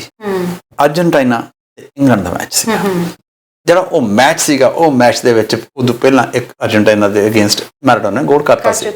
ਜਿਹੜਾ ਕੀਤਾ ਸੀਗਾ ਉਹਦੇ ਗੋਲੀ ਨੇ ਇਤਰਾਜ਼ ਕੀਤਾ ਸੀਗਾ ਕਿ ਮੈਰਾਡੋਨਾ ਨੇ ਹੱਥ ਲੱਗਿਆ, ਉਹ 'ਚ ਹੱਥ ਲੱਗਿਆ ਤਾਂ ਤੁਸੀਂ ਪੁੱਛਿਆ ਕਰਦੇ, ਪਰ ਹੀ ਚੀਟਡ, ਹੀ ਬਾਈਪਾਸਡ। ਪਰ ਉਦੋਂ ਮਗਰੋਂ ਉਹਨੇ ਕਿਤਾਬ ਲਿਖੀ, ਕਿਤਾਬ 'ਚ ਉਹਨੇ ਮੰਨਿਆ ਸੀਗਾ ਵੀ ਹਾਂ ਮੇਰਾ ਹੱਥ ਲੱਗਿਆ ਸੀਗਾ। ਬਟ ਉਦੋਂ ਮਗਰ ਦੀ ਜਿਹੜੀ ਗੱਲ ਹੈਗੀ, ਜਿਹੜੀ ਗੋਲ ਦੀ ਗੱਲ ਕਰਦੇ ਹਾਂ, ਉਹਦੇ ਕੋਲ ਬਾਲ ਆਉਂਦੀ ਹੈ, ਉਹ 4 ਡਿਫੈਂਡਰਸ ਨੂੰ ਕੱਟ ਕੇ ਕੱਲਾ ਕੱਟ ਕੇ ਗੋਲ ਕਰਕੇ ਆਉਂਦਾ ਹੈ। ਔਰ ਉਹ is being said it's one of the best goal ever scored in the World Cup. ਇਹਨੂੰ ਪਹਿਲੇ ਦੇ ਬਰਾਬਰ ਦਾ ਦਰਜਾ ਦਿੱਤਾ ਗਿਆ। ਹਾਲਤ ਕੀ ਹੋ ਗਈ ਮਗਰੋਂ? ਹਾਲਤ ਇਹ ਹੋ ਗਈ ਤੁਹਾਨੂੰ ਸ਼ੁਰਤ ਮਿਲਦੀ ਹੈ, ਡਰਗ ਚ ਲੱਗ ਗਿਆ, ਡਰਗਸ ਲੈਣ ਲੱਗ ਗਿਆ, ਇਹਨੂੰ ਬੈਨ ਕਰ ਦਿੱਤਾ ਗਿਆ। ਡਰਗਸ ਕਰਕੇ ਇਹਨੂੰ ਪ੍ਰੋਬਲਮਸ ਆਉਣ ਲੱਗ ਪਈਆਂ। ਅਖੀਰ ਇਹਦਾ ਵੇਟ ਵਧਣ ਲੱਗ ਗਿਆ। ਇਹ ਅਖੀਰ ਇਹਦਾ ਗੈਸਟ੍ਰਿਕ ਬਾਈਪਾਸ ਹੋਇਆ, ਉਹ ਨਾ ਕੁਛ ਇਹਦਾ ਵੇਟ ਘਟਣ ਲੱਗ ਗਿਆ। ਪਰ ਮਗਰੋਂ ਫਿਰ ਸ਼ਰਾਬ ਪੀਣ ਲੱਗ ਗਿਆ। ਐਸੀ ਹਾਲਤ ਹੋਈ ਅਖੀਰ ਸਿਹਤ, ਹਾਰਟ ਅਟੈਕ ਹੋ ਗਿਆ ਇਹਨੂੰ, ਸਿਹਤ ਜਵਾਬ ਦੇਣ ਲੱਗ ਪਈ। ਤੇ ਅੱਜ ਜੀ ਇਹ ਇਸ ਦੁਨੀਆ ਨੂੰ ਅਲਵਿਦਾ ਕਹਿ ਗਿਆ। Maradona one of the best ever players produced by Argentina and in the soccer world as well. ਬਿਲਕੁਲ ਜੀ। ਤੇ ਇੱਥੇ ਇੱਕ ਛੋਟੇ ਜਿਹੇ ਬ੍ਰੇਕ ਲਈ ਰੁਕ ਰਹੇ ਹਾਂ। ਬ੍ਰੇਕ ਤੋਂ ਬਾਅਦ ਅਸੀਂ ਵਾਪਸ ਆਉਂਦੇ ਹਾਂ ਤੇ ਓਨਟਾਰੀਓ ਦੇ ਡਾਕਟਰਾਂ ਦੀ ਲਾਪਰਵਾਹੀ ਦੀ ਗੱਲ ਕਰਾਂਗੇ ਕਿ ਕਿਵੇਂ ਇੱਕ ਪੇਸ਼ੈਂਟ ਨੂੰ ਦੱਸਦੇ ਹੀ ਨਹੀਂ ਕਿ ਉਸਨੂੰ ਕੀ ਬਿਮਾਰੀ ਹੈ ਤੇ ਆਖਿਰਕਾਰ ਜਦੋਂ ਪੇਸ਼ੈਂਟ ਆਖਰੀ ਸਾਹਾਂ ਤੱਕ ਪਹੁੰਚ ਜਾਂਦਾ ਤਾਂ ਉਸਨੂੰ ਬਾਹਰਲੇ ਮੁਲਕਾਂ 'ਚ ਜਾ ਕੇ ਇਲਾਜ ਕਰਵਾਉਣਾ ਪੈਂਦਾ। ਸੋ ਕੋਈ ਐਕਸਪੀਰੀਅੰਸ ਕਿਸੇ ਨਾਲ ਐਵੇਂ ਦਾ ਹੋਇਆ ਤਾਂ ਸਾਨੂੰ ਜ਼ਰੂਰ ਦੱਸਿਓ। ਪਰ ਇੱਥੇ ਇੱਕ ਛੋਟੇ ਜਿਹੇ ਬ੍ਰੇਕ ਲਈ ਰੁਕ ਰਹੇ ਹਾਂ। ਬ੍ਰੇਕ ਤੋਂ ਬਾਅਦ ਵਾਪਸ ਆ ਰਹੇ ਹਾਂ।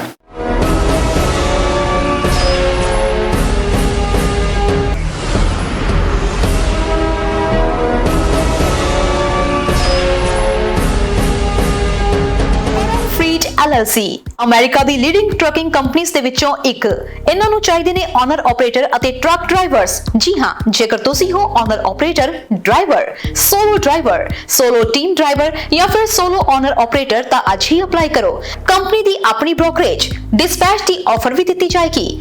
MC ਨੰਬਰ ਕੰਪਨੀ ਦੇਵੇਗੀ ਤੇ ਲੀਜ਼ ਵੀ ਦਿੰਦੀ ਹੈ।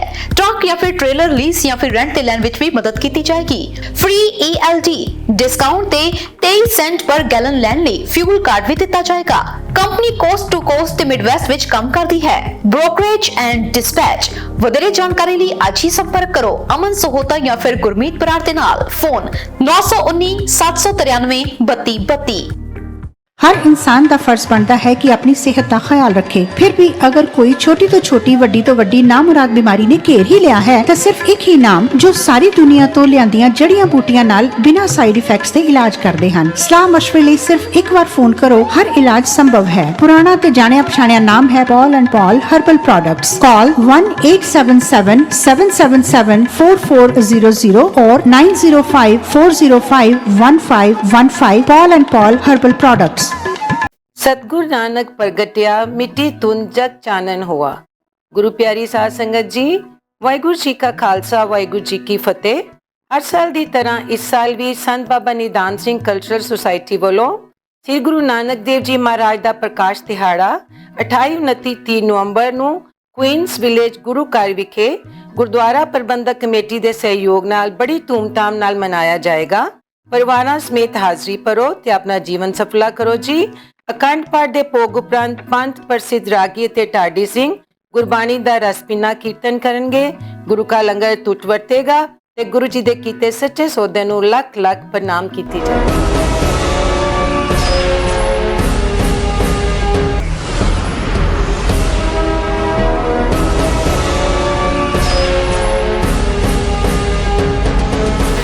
ਬ੍ਰੇਕਫਾਸਟ ਇੱਕ ਵਾਰ ਫਿਰ ਤੋਂ ਤੁਹਾਡਾ ਸਭ ਦਾ ਸਵਾਗਤ ਹੈ ਪ੍ਰੋਗਰਾਮ ਨਿਊਜ਼ ਐਂਡ ਵਿਊਜ਼ ਦੇ ਵਿੱਚ ਤੇ ਖਬਰਾਂ ਦਾ ਸਿਲਸਿਲਾ ਜਾਰੀ ਹੈ। ਆਪਣੇ ਵਿਚਾਰ ਤੁਸੀਂ ਦੇ ਸਕਦੇ ਹੋ ਕਿਸੇ ਵੀ ਖਬਰ ਉੱਤੇ ਲਾਈਵ ਪ੍ਰੋਗਰਾਮ ਵਿੱਚ ਕਾਲ ਕਰਕੇ। ਗੱਲ ਕਰਦੇ ਹਾਂ ਥੋੜਾ ਜਿਹਾ ਯੂਐਸ ਵੱਲ ਰੁਖ ਕਰ ਲਈਏ। ਆਖਿਰਕਾਰ ਯੂਐਸ ਤੇ ਸਰ ਨਵੇਂ ਚੁਣੇ ਗਏ ਰਾਸ਼ਟਰਪਤੀ ਕਹਿ ਸਕਦੇ ਨਾ ਹੁਣ ਮਿਸਟਰ ਜੋ ਬਾਈਡਨ ਨੂੰ ਚੀਨ ਵੱਲੋਂ ਵੀ ਹੁਣ ਤਾਂ ਅਧਿਕਾਰਿਕ ਤੌਰ ਤੇ ਵਧਾਈ ਦੇ ਦਿੱਤੀ ਗਈ ਹੈ। ਦੇਖੋ ਜੀ, ਟਰੰਪ ਸਾਹਿਬ ਨੇ ਤਾਂ ਨਹੀਂ ਹਲੇ ਮੰਨਿਆ ਤੇ ਚਾਈਨਾ ਦੇ ਜਿਹੜਾ ਪ੍ਰੈਜ਼ੀਡੈਂਟ ਹੈ ਜੀ, ਉਹਨਾਂ ਦੀ ਜਿਹੜੇ ਡਿਪਲੋਮੈਟ ਸੀ ਉਹਨਾਂ ਨੇ ਕੁਝ ਦਿਨ ਪਹਿਲਾਂ ਵਧਾਈ ਦੇਤੀ ਸੀਗੀ ਤੇ ਅੱਜ ਸ਼ੀ ਪਿੰਗ ਹੈ ਜਿਹੜਾ ਉਹਨੇ ਵੀ ਵਧਾਈ ਦੇਤੀ ਹੈ। ਕਿਉਂ ਨਹੀਂ ਸੀ ਪਹਿਲਾਂ ਦਿੱਤੀ? ਔਰ ਕਹਿੰਦਾ 4 ਸਾਲ ਤਾਂ ਮਸਾਂ ਕੱਟਿਆ ਟਰੰਪ ਦੇ ਨਾਲ, ਜੇ ਕਿਤੇ ਅਗਲੇ 11 ਸਾਲਾਂ ਵਾਸਤੇ ਬਣ ਜਾਂਦਾ ਕਰਾਂਗੇ ਕੀ ਇਹਦੇ ਨਾਲ। ਇਸੇ ਕਰਕੇ ਜੇ ਇੱਕ ਮੂਰਖ ਆ, ਬਾਕੀ ਤਾਂ ਸਿਆਣੇ ਆ। ਅਗਲਾ ਸੰਭਲ ਕੇ ਚੱਲਦਾ, ਅਗਲਾ ਕਹਿੰਦਾ ਵੀ ਚਲੋ ਬਾਈਡਨ ਸਾਹਿਬ ਦੇ ਨਾਲ ਜਿਹੜੀ ਵਧਾਈ ਦਿੱਤੀ ਹੈ, ਨਾਲੇ ਉਹਨਾਂ ਨੇ ਇਹ ਗੱਲ ਵੀ ਕਹੀ ਹੈ ਕਿ ਆਸ ਕਰਦੇ ਹਾਂ ਰਿਲੇਸ਼ਨ ਅੱਗੇ ਨਾਲ ਬੈਟਰ ਹੋਣਗੇ ਔਰ ਰਿਲੇਸ਼ਨ ਬੈਟਰ ਵੀ ਹੋਣਗੇ। ਮੈਂ ਵੀ ਕਹਿੰਦਾ ਬੈਟਰ ਹੋਣ। ਰੀਜ਼ਨ ਜੇ ਬੈਟਰ ਹੋ ਜਾਂਦਾ ਤਾਂ ਘੱਟੋ ਘੱਟ ਜਿਹੜੇ ਸਾਡੇ 2 ਫੜੇ ਹੋਏ ਆ, ਅਸੀਂ ਮਨ ਜੋ ਫੜੀ ਹੋਈ ਹੈ, ਤਾਂ ਇਹਦਾ ਕੁਛ ਨਾ ਕਿਤੇ ਹਿਸਾਬ ਦੇ ਵਿੱਚ ਕੋਈ ਕੰਮ ਨਿਬੜਦੀ ਹੈ ਤਾਂ ਨਿਬੜ ਜਾਣੀ ਚਾਹੀਦੀ ਹੈ। ਤੇ ਜੇ ਕਿਤੇ ਬਾਈਡਨ ਜਿਹੜੀ ਸਰਕਾਰ ਹੈਗੀ ਆ, ਇਹਨੇ ਇਹ ਗੱਲ ਕਹੀ ਹੈ ਕਿ ਚਾਈਨਾ ਨੂੰ ਅਸੀਂ ਇਹ ਕਵਾਂਗੇ ਪਲੇ ਬਾਏ ਦਾ ਰੂਲਸ।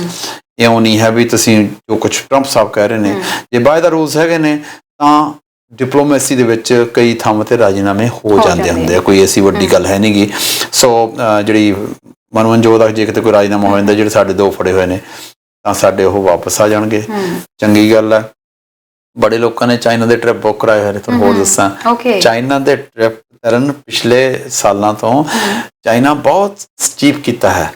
ਚਾਈਨਾ ਵਾਲੇ ਬਹੁਤ ਅਟਰੈਕਟ ਕਰ ਰਹੇ ਨੇ ਕੈਨੇਡੀਅਨਸ ਨੂੰ ਟੂਰਿਜ਼ਮ ਲਈ। ਹਾਂਜੀ, ਔਰ ਕਈ ਲੋਕਾਂ ਨੇ ਟ੍ਰਿਪ ਕੀਤੇ ਹੋਏ ਨੇ ਔਰ ਉਹ ਇਸ ਗੱਲ ਕਰਕੇ ਚੁੱਪ ਕਰੇ ਬੈਠੇ ਨੇ। ਇੱਕ ਤਾਂ ਕੋਵਿਡ ਹੈ, ਸੈਕੰਡਲੀ ਸ਼ਾਇਦ ਨਾ ਜਾਣ ਕਿਉਂਕਿ 2 ਫੜੇ ਹੋਏ ਨੇ, ਇਹ ਨਹੀਂ ਪਤਾ ਕਿਹੜਾ ਜਾਊਗਾ ਤੇ ਕਿਹੜਾ ਵਾਪਸ ਆਊਗਾ, ਰਾਈਟ। ਸੋ ਜੇ ਅਜਿਹੇ ਹਾਲਾਤ ਹੋ ਜਾਂਦੇ ਨੇ, ਮੈਂ ਤਾਂ ਗਿਆ ਨਹੀਂ ਹੈ, ਕਹਿੰਦੇ ਚਾਈਨਾ ਵੀ ਦੇਖਣ ਵਾਲਾ ਕੰਟਰੀ ਆ। ਇਟਸ ਅ ਡਿਫਰੈਂਟ, ਜੋ ਕੁਛ ਸਾਡੇ ਮਨਾਂ ਦੇ ਵਿੱਚ ਜੋ ਚਾਈਨਾ ਦੀ ਛਵੀ ਬਣੀ ਹੋਈ ਹੈ, ਸਮਝਦੇ ਵੀ ਨਹੀਂ ਸਾਰਾ ਲੋਹੇ ਦਾ ਕਰਟਨ ਹੈਗਾ ਜੀ, ਬੰਦ ਕੀਤਾ ਸਰਕਾਰ, ਕਿਸੇ ਨੂੰ ਖੰਘਣ ਨਹੀਂ ਦਿੰਦੀ, then maybe, ਪਰ ਕਹਿੰਦੇ it's a nice place to visit as well।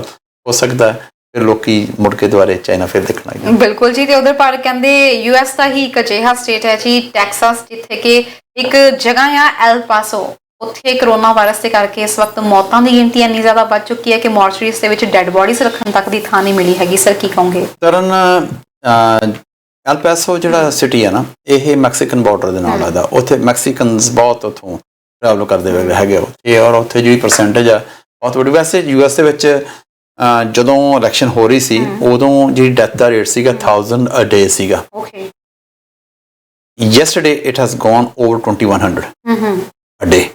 ਇੰਨੀ ਉੱਥੇ ਹਾਲਤ ਵਧੀ ਹੋਈ ਹੈ, ਹਾਲਤ ਮਾੜੇ ਨੇ। ਪੈਸੋ ਦੇ ਵਿੱਚ ਹਾਲਤ ਐਸੀ ਹੈ ਜੀ, ਡੈਥ ਰੇਟ ਉੱਥੇ ਇੰਨਾ ਜ਼ਿਆਦਾ ਹੈ। ਜਿਹੜੀ ਮੋਰਗਸ ਹੁੰਦੀਆਂ ਨੇ ਜਿੱਥੇ ਕਿ ਬੋਡੀਜ਼ ਨੂੰ ਰੱਖਿਆ ਜਾਂਦਾ ਹੈ, ਮੋਸਟਲੀ ਉਹ ਫਰੀਜ਼ਰ ਹੁੰਦਾ ਹੈ, ਉੱਥੇ ਬੋਡੀਜ਼ ਰੱਖਣ ਨੂੰ ਥਾਂ ਨਹੀਂ ਹੈ।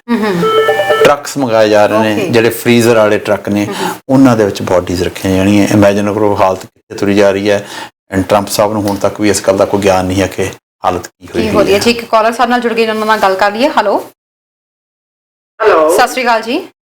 ਹਾਂ ਹਾਂ ਸਤਿ ਸ਼੍ਰੀ ਅਕਾਲ ਤਰਨਜੀਤ ਜੀ ਮੈਂ ਜੀ ਜੀ ਕੱਚਾ ਬੋਲਦੀ ਆ। ਜੀ। ਮੈਂ ਵੀਰ ਜੀ ਨੂੰ ਵੀ ਮੇਰੀ ਸਤਿ ਸ਼੍ਰੀ ਅਕਾਲ। ਜੀ, ਸਤਿ ਸ਼੍ਰੀ ਅਕਾਲ ਜੀ। ਕੀ ਕਹਿਣਾ ਚਾਹੁੰਦੇ ਹੋ ਜੀ?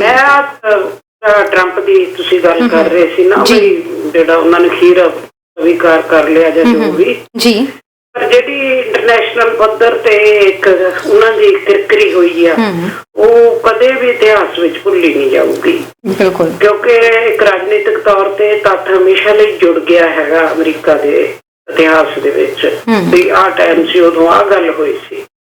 ਬਿਲਕੁਲ ਜੀ, ਚਾਹੇ ਚੰਗੇ ਚਾਹੇ ਮਾੜੇ ਲਈ ਉਹਨਾਂ ਨੂੰ ਯਾਦ ਹਮੇਸ਼ਾ ਕੀਤਾ ਜਾਏਗਾ। ਹਾਂਜੀ, ਸੋ ਮਤਲਬ ਠੀਕ ਆ, ਚਲੋ ਦੇਰ ਆਏ ਦਰੁਸਤ ਆਏ, ਚੰਗੀ ਗੱਲ ਹੀ ਆ। ਪਰ ਜੇ ਇਹੀ ਗੱਲ ਆਪਾਂ ਇੱਕ ਵਧੀਆ ਖਿਡਾਰੀ ਵਾਂਗੂ ਪਹਿਲਾਂ ਹੀ ਇਹਨੂੰ ਐਕਸੈਪਟ ਕਰ ਲੈਂਦੇ, ਜੀ ਦੇਖੋ ਜਿੱਤ ਹਾਰ ਤਾਂ ਹੁਣ ਬਣੀ ਹੋਈ ਆ, ਦੋ ਮੱਲ ਘੁਲਦੇ ਆ, ਇੱਕ ਨੇ ਜਿੱਤਣਾ ਤੇ ਇੱਕ ਨੇ ਹਾਰਨਾ। ਜੀ ਤੇ ਮੁਕਾਬਲਾ ਵੀ ਤਾਂ ਹੀ ਕਰਾਇਆ ਜਾਂਦਾ, ਤਾਂ ਹੀ ਉਹ ਚੀਜ਼ ਨੂੰ ਪਰਖਿਆ ਜਾਂਦਾ, ਜੋ ਵੀ ਹਰ ਖੇਤਰ 'ਚ ਜਿੱਥੇ ਵੀ ਸਿਸਟਮ ਆ। ਜੀ ਸੋ ਚਲੋ ਅਸੀਂ ਇਸ ਵੱਲ ਤੇ ਵੀ ਕੁਛ ਚੰਗਾ ਰਾਹਤ ਮਹਿਸੂਸ ਕਰਦੇ ਹਾਂ ਕਿ ਵਧੀਆ ਹੋ ਗਿਆ ਕਿ ਇਹ ਸਿਸਟਮ ਜਿਹੜਾ ਸੀਗਾ ਕੋਈ ਮਸਲਾ ਗੁੰਝਲਦਾਰ ਨਹੀਂ ਬਣਿਆ ਹੈਗਾ ਉਹ ਹੁਣ। ਜੀ ਜੀ ਬਿਲਕੁਲ, ਬਹੁਤ ਬਹੁਤ ਸ਼ੁਕਰੀਆ ਜੀ ਆਪਣੇ ਵਿਚਾਰ ਸਾਂਝੇ ਕਰਨ ਲਈ ਸਾਡੇ ਨਾਲ। ਸ਼ੁਕਰੀਆ ma'am, thank you. Thank you Tarn. ਇੱਕ ਗੱਲ ਜ਼ਰੂਰ ਹੈਗੀ ਆ, ਜਿਹੜੇ ਟਰੰਪ ਸਾਹਿਬ ਹਜੇ ਵੀ ਮੰਨੇ ਨਹੀਂ ਹੈਗੇ। ਇਹ ਠੀਕ ਹੈ, ਉਹਨਾਂ ਨੇ ਅਣਮੰਨੇ ਢੰਗ ਨਾਲ ਇਜਾਜ਼ਤ ਦਿੱਤੀ ਹੈ ਵੀ ਟੇਕ ਓਵਰ ਵਾਲਾ ਸਿਸਟਮ ਸ਼ੁਰੂ ਕਰ ਲਓ। ਪਬਲਿਕਲੀ ਅਜੇ ਵੀ ਨਹੀਂ ਮੰਨਿਆ ਹੈ ਤੇ ਹਜੇ ਇਹ ਨਹੀਂ ਪਤਾ ਟਰੰਪ ਸਾਹਿਬ ਨੂੰ ਕਿਹੜੀਆਂ ਕਿਹੜੀਆਂ ਮੁਸ਼ਕਲਾਂ ਦਾ ਸਾਹਮਣਾ ਕਰਨਾ ਪੈਣਾ ਜਦੋਂ ਉਹਨਾਂ ਦੇ ਕੋਲੋਂ ਵਾਈਟ ਹਾਊਸ ਖੁੱਸ ਜਾਣਾ।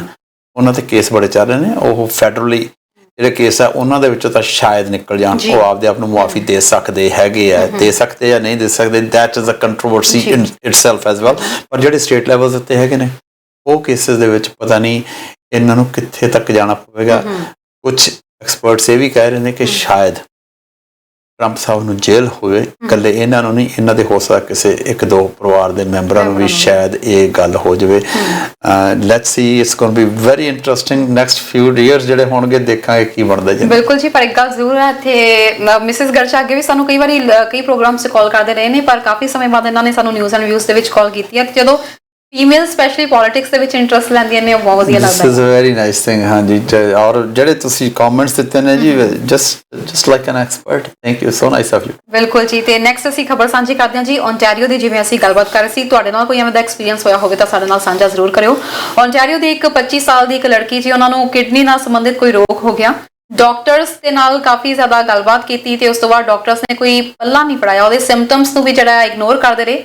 ਕਈ ਸਾਲਾਂ ਤੱਕ ਜਦੋਂ ਉਹਨੇ ਦੇਖਿਆ ਕਿ ਡਾਕਟਰਸ ਕੋਈ ਗੱਲਬਾਤ ਤੇ ਨਹੀਂ ਆ ਰਹੀ ਹੈਗੇ, ਤਾਂ ਉਹਨੇ ਬਾਹਰਲੇ ਡਾਕਟਰਸ ਦੇ ਨਾਲ ਸੰਪਰਕ ਸਾਧਿਆ, ਉਹਨਾਂ ਨੂੰ ਆਪਣੀਆਂ ਜਦੋਂ ਰਿਪੋਰਟਸ ਭੇਜੀਆਂ ਤਾਂ UK ਜਾ ਕੇ ਫਾਈਨਲੀ ਉਹਨੇ ਆਪਣੀ ਟ੍ਰੀਟਮੈਂਟ ਕਰਵਾਈ ਹੈ। ਪਿਛਲੇ ਹਫਤੇ ਵਾਪਸ ਆਏ ਨੇ ਮਿਸਿਸਾਗਾ ਦੇ ਵਿੱਚ। ਸਰ, ਕੀ ਕਹਿਣਾ ਚਾਹੋਗੇ? ਡਾਕਟਰਾਂ ਦੀ ਲਾਪਰਵਾਹੀ ਦੇ ਮਾਮਲੇ ਲਗਾਤਾਰ ਸਾਹਮਣੇ ਆ ਰਹੇ ਨੇ। 25 ਸਾਲਾਂ ਦੀ ਉਮਰ ਹੈ ਜੀ ਇਹਦੀ, ਔਰ ਇਹਨੂੰ ਆਮ ਕੋਈ ਲੇਡੀਜ਼ ਵਾਲੀ ਪ੍ਰੋਬਲਮ ਸੀਗੀ, ਜਿਹਦੇ ਕਰਕੇ ਅਖੀਰ ਇਹਨੂੰ ਘਬਰਾਹਟ ਹੋਣ ਲੱਗੀ। ਅਖੀਰ ਇਹ ਹੋ ਗਿਆ ਹਾਲਤ ਕਿ ਇਹਨੂੰ ਮੰਜੇ ਤੋਂ ਉੱਠਣਾ ਮੁਸ਼ਕਿਲ ਹੋ ਗਿਆ।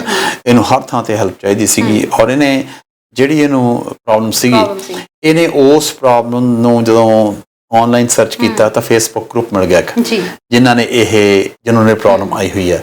ਸੋ ਉਸ ਫੇਸਬੁੱਕ ਗਰੁੱਪ ਦੇ ਵਿੱਚੋਂ ਇਹਨੂੰ ਸੁਜੈਸ਼ਨ ਮਿਲਿਆ ਕਿ ਇੰਗਲੈਂਡ ਦੇ ਵਿੱਚ ਕੋਈ ਡਾਕਟਰ ਹੈਗਾ ਜਿਹੜਾ ਕਰੇ। ਸ਼ੀ ਕੰਟੈਕਟਡ ਦੈਟ ਡਾਕਟਰ, ਉਹਦੇ ਕੋਲੇ ਗਏ ਤੇ ਉਹਨਾਂ ਨੇ ਇਹਦਾ ਆਪਰੇਸ਼ਨ ਕੀਤਾ। ਪਰ ਇੱਥੋਂ ਦੇ ਡਾਕਟਰਸ ਨੇ ਜਿਹੜਾ ਸਿਸਟਮ ਨੂੰ ਡਿਲੇ ਹੋਈ ਤੁਰੀ ਗਈ ਹੈ, ਉਹ ਸਾਲ 2 ਸਾਲ 3 ਸਾਲ ਜਿਹੜੇ ਲੱਗ ਗਏ, ਉਹ ਕਹਿੰਦੇ ਤੈਨੂੰ ਹੁਣ 75% ਪ੍ਰੋਬਲਮ ਹੈ ਜੀ, which is a big thing. ਹੁਣ ਇਹਦਾ ਆਪਰੇਸ਼ਨ ਕਰਵਾਈ ਹੈ, ਫੁਲੀ ਠੀਕ ਨਹੀਂ ਹੈਗੀ।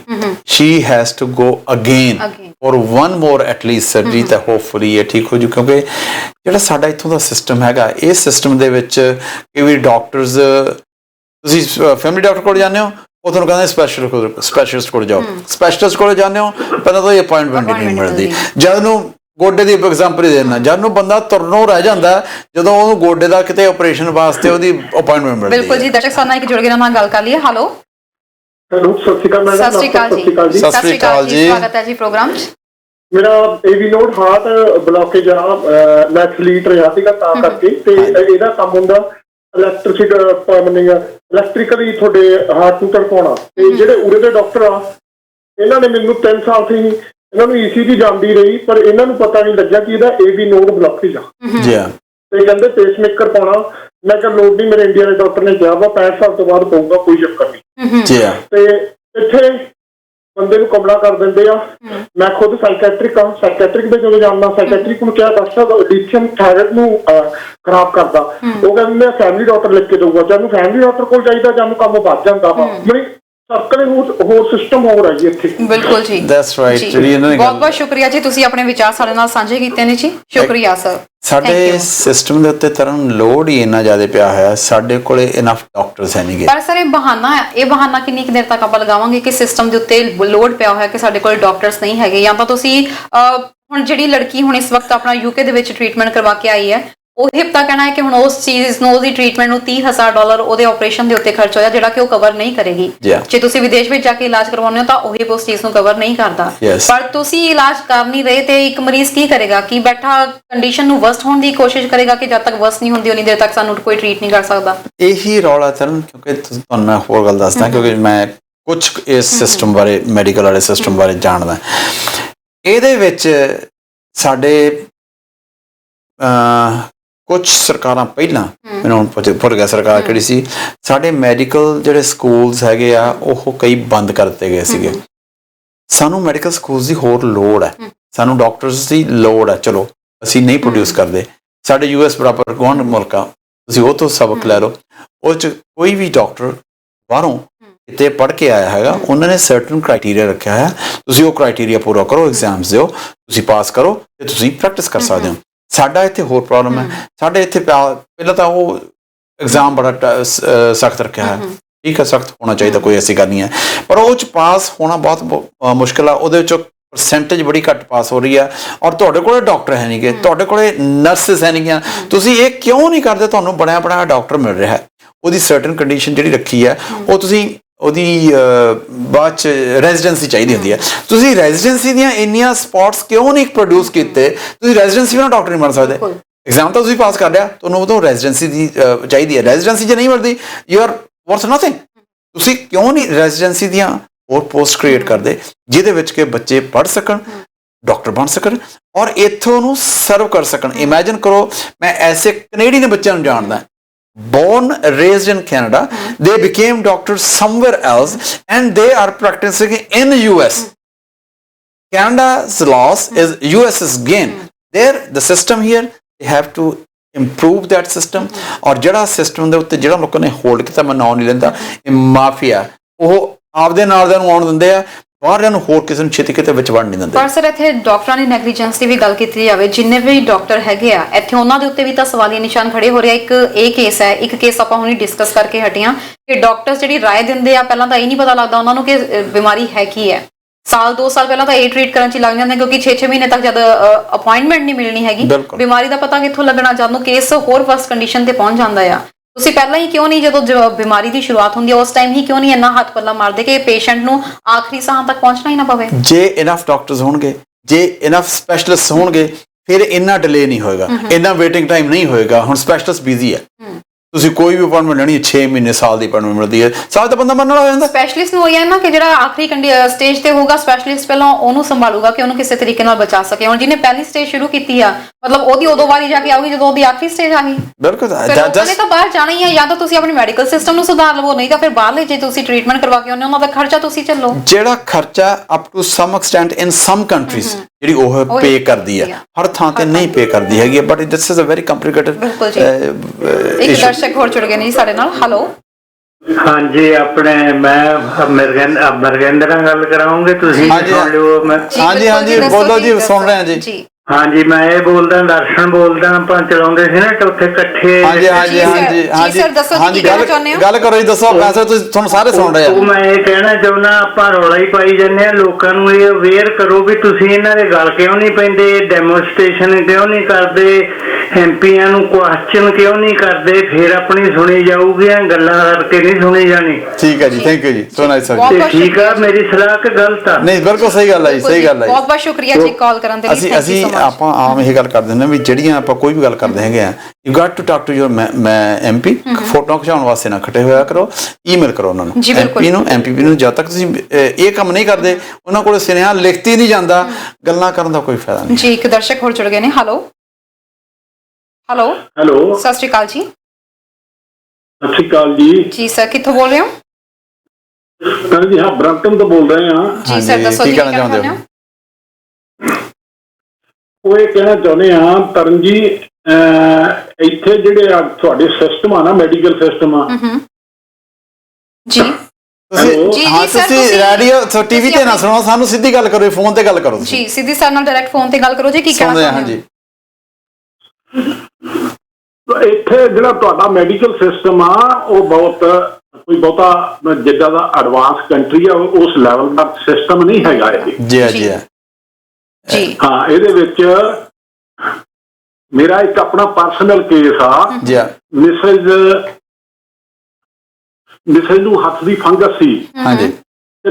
ਫੈਮਿਲੀ ਡਾਕਟਰ ਕੋਲੇ ਗਏ ਆ, ਉਹਨੇ ਚੱਕ ਕੇ ਕੈਂਸਰ ਦੀ ਦਵਾਈ ਦੇਤੀ ਆ। ਓਹ ਅੱਛਾ ਜੀ। ਹਾਂ, ਅਸੀਂ ਇੰਡੀਆ ਤੋਂ ਇਲਾਜ ਕਰਵਾਇਆ, ਇੰਡੀਆ ਤੋਂ ਦਵਾਈ ਮੰਗਵਾਈ, ਉਹਦੇ ਨਾਲ ਇਹ ਠੀਕ ਹੋਏ ਨੇ। ਜੀ ਤੁਸੀਂ ਮੈਨੂੰ ਦੱਸੋ ਵੀ ਇਹਨਾਂ ਦੀ ਕਾਹਦੀ ਐਡਵਾਂਸਮੈਂਟ ਹੋਈ? ਜੀ ਸਹੀ ਗੱਲ ਹੈ ਜੀ। ਬਹੁਤ ਬਹੁਤ ਸ਼ੁਕਰੀਆ ਜੀ। ਬਹੁਤ ਵੱਡਾ ਖਲਾਏ ਮੈਡੀਕਲ ਸਿਸਟਮ 'ਚ, ਬਹੁਤ ਵੱਡਾ ਇੱਕ ਕਿਸਮ ਦਾ ਮਰੀਜ਼ ਨਾਲ ਫਰਾਰ ਹੋ ਰਿਹਾ। ਜੀ ਬਹੁਤ ਬਹੁਤ ਸ਼ੁਕਰੀਆ ਜੀ ਜਾਣਕਾਰੀ ਦੇਣ ਲਈ। ਸਰ ਇਹੀ ਗੱਲ ਹੈ ਕਿ ਮੇਰੀ ਕਿਸੇ ਨਾਲ ਗੱਲਬਾਤ ਹੋ ਰਹੀ ਸੀ ਇਸੇ ਮੁੱਦੇ ਉੱਤੇ, ਟੌਪਿਕ ਤੇ, ਕਹਿੰਦੇ ਕਿ ਇਦੋਂ ਬੈਟਰ ਇੰਡੀਆ ਦੇ ਡਾਕਟਰਸ ਨੇ, ਕਿਉਂਕਿ ਕਰੋੜਾਂ ਦੇ ਵਿੱਚ ਉੱਥੇ ਆਬਾਦੀ ਆ ਤੇ ਕਿੰਨਿਆਂ ਨੂੰ ਉੱਥੇ ਜਿਹੜੀਆਂ ਪ੍ਰੋਬਲਮਸ ਹੈਗੀਆਂ ਨੇ। ਜੇ ਆਪਾਂ ਡਾਕਟਰਾਂ ਦੀ ਗੱਲ ਕਰੀਏ, ਉੱਥੇ ਵੀ ਕੋਈ ਬਹੁਤੀ ਵੱਡੀ ਗਿਣਤੀ 'ਚ ਡਾਕਟਰਸ ਨਹੀਂ ਹੈਗੇ। ਉੱਥੇ ਜਿਵੇਂ ਟ੍ਰੀਟ ਕੀਤਾ ਜਾਂਦਾ ਹੈ ਤਾਂ ਉੱਥੇ ਕਮ ਸੇ ਕਮ ਡਾਕਟਰਸ ਤੁਹਾਡੀ, ਜੇ ਤੁਸੀਂ ਟ੍ਰੀਟਮੈਂਟ ਕਰਵਾਉਣ ਚਾਹੁੰਦੇ ਹੋ, ਤੁਹਾਡੀ ਪੂਰੀ ਜੜ ਤੱਕ ਪਹੁੰਚ ਜਾਂਦੇ ਆ, ਉਹਨਾਂ ਨੂੰ ਪਤਾ ਲੱਗ ਜਾਂਦਾ ਬਿਮਾਰੀ ਕੀ ਹੈ।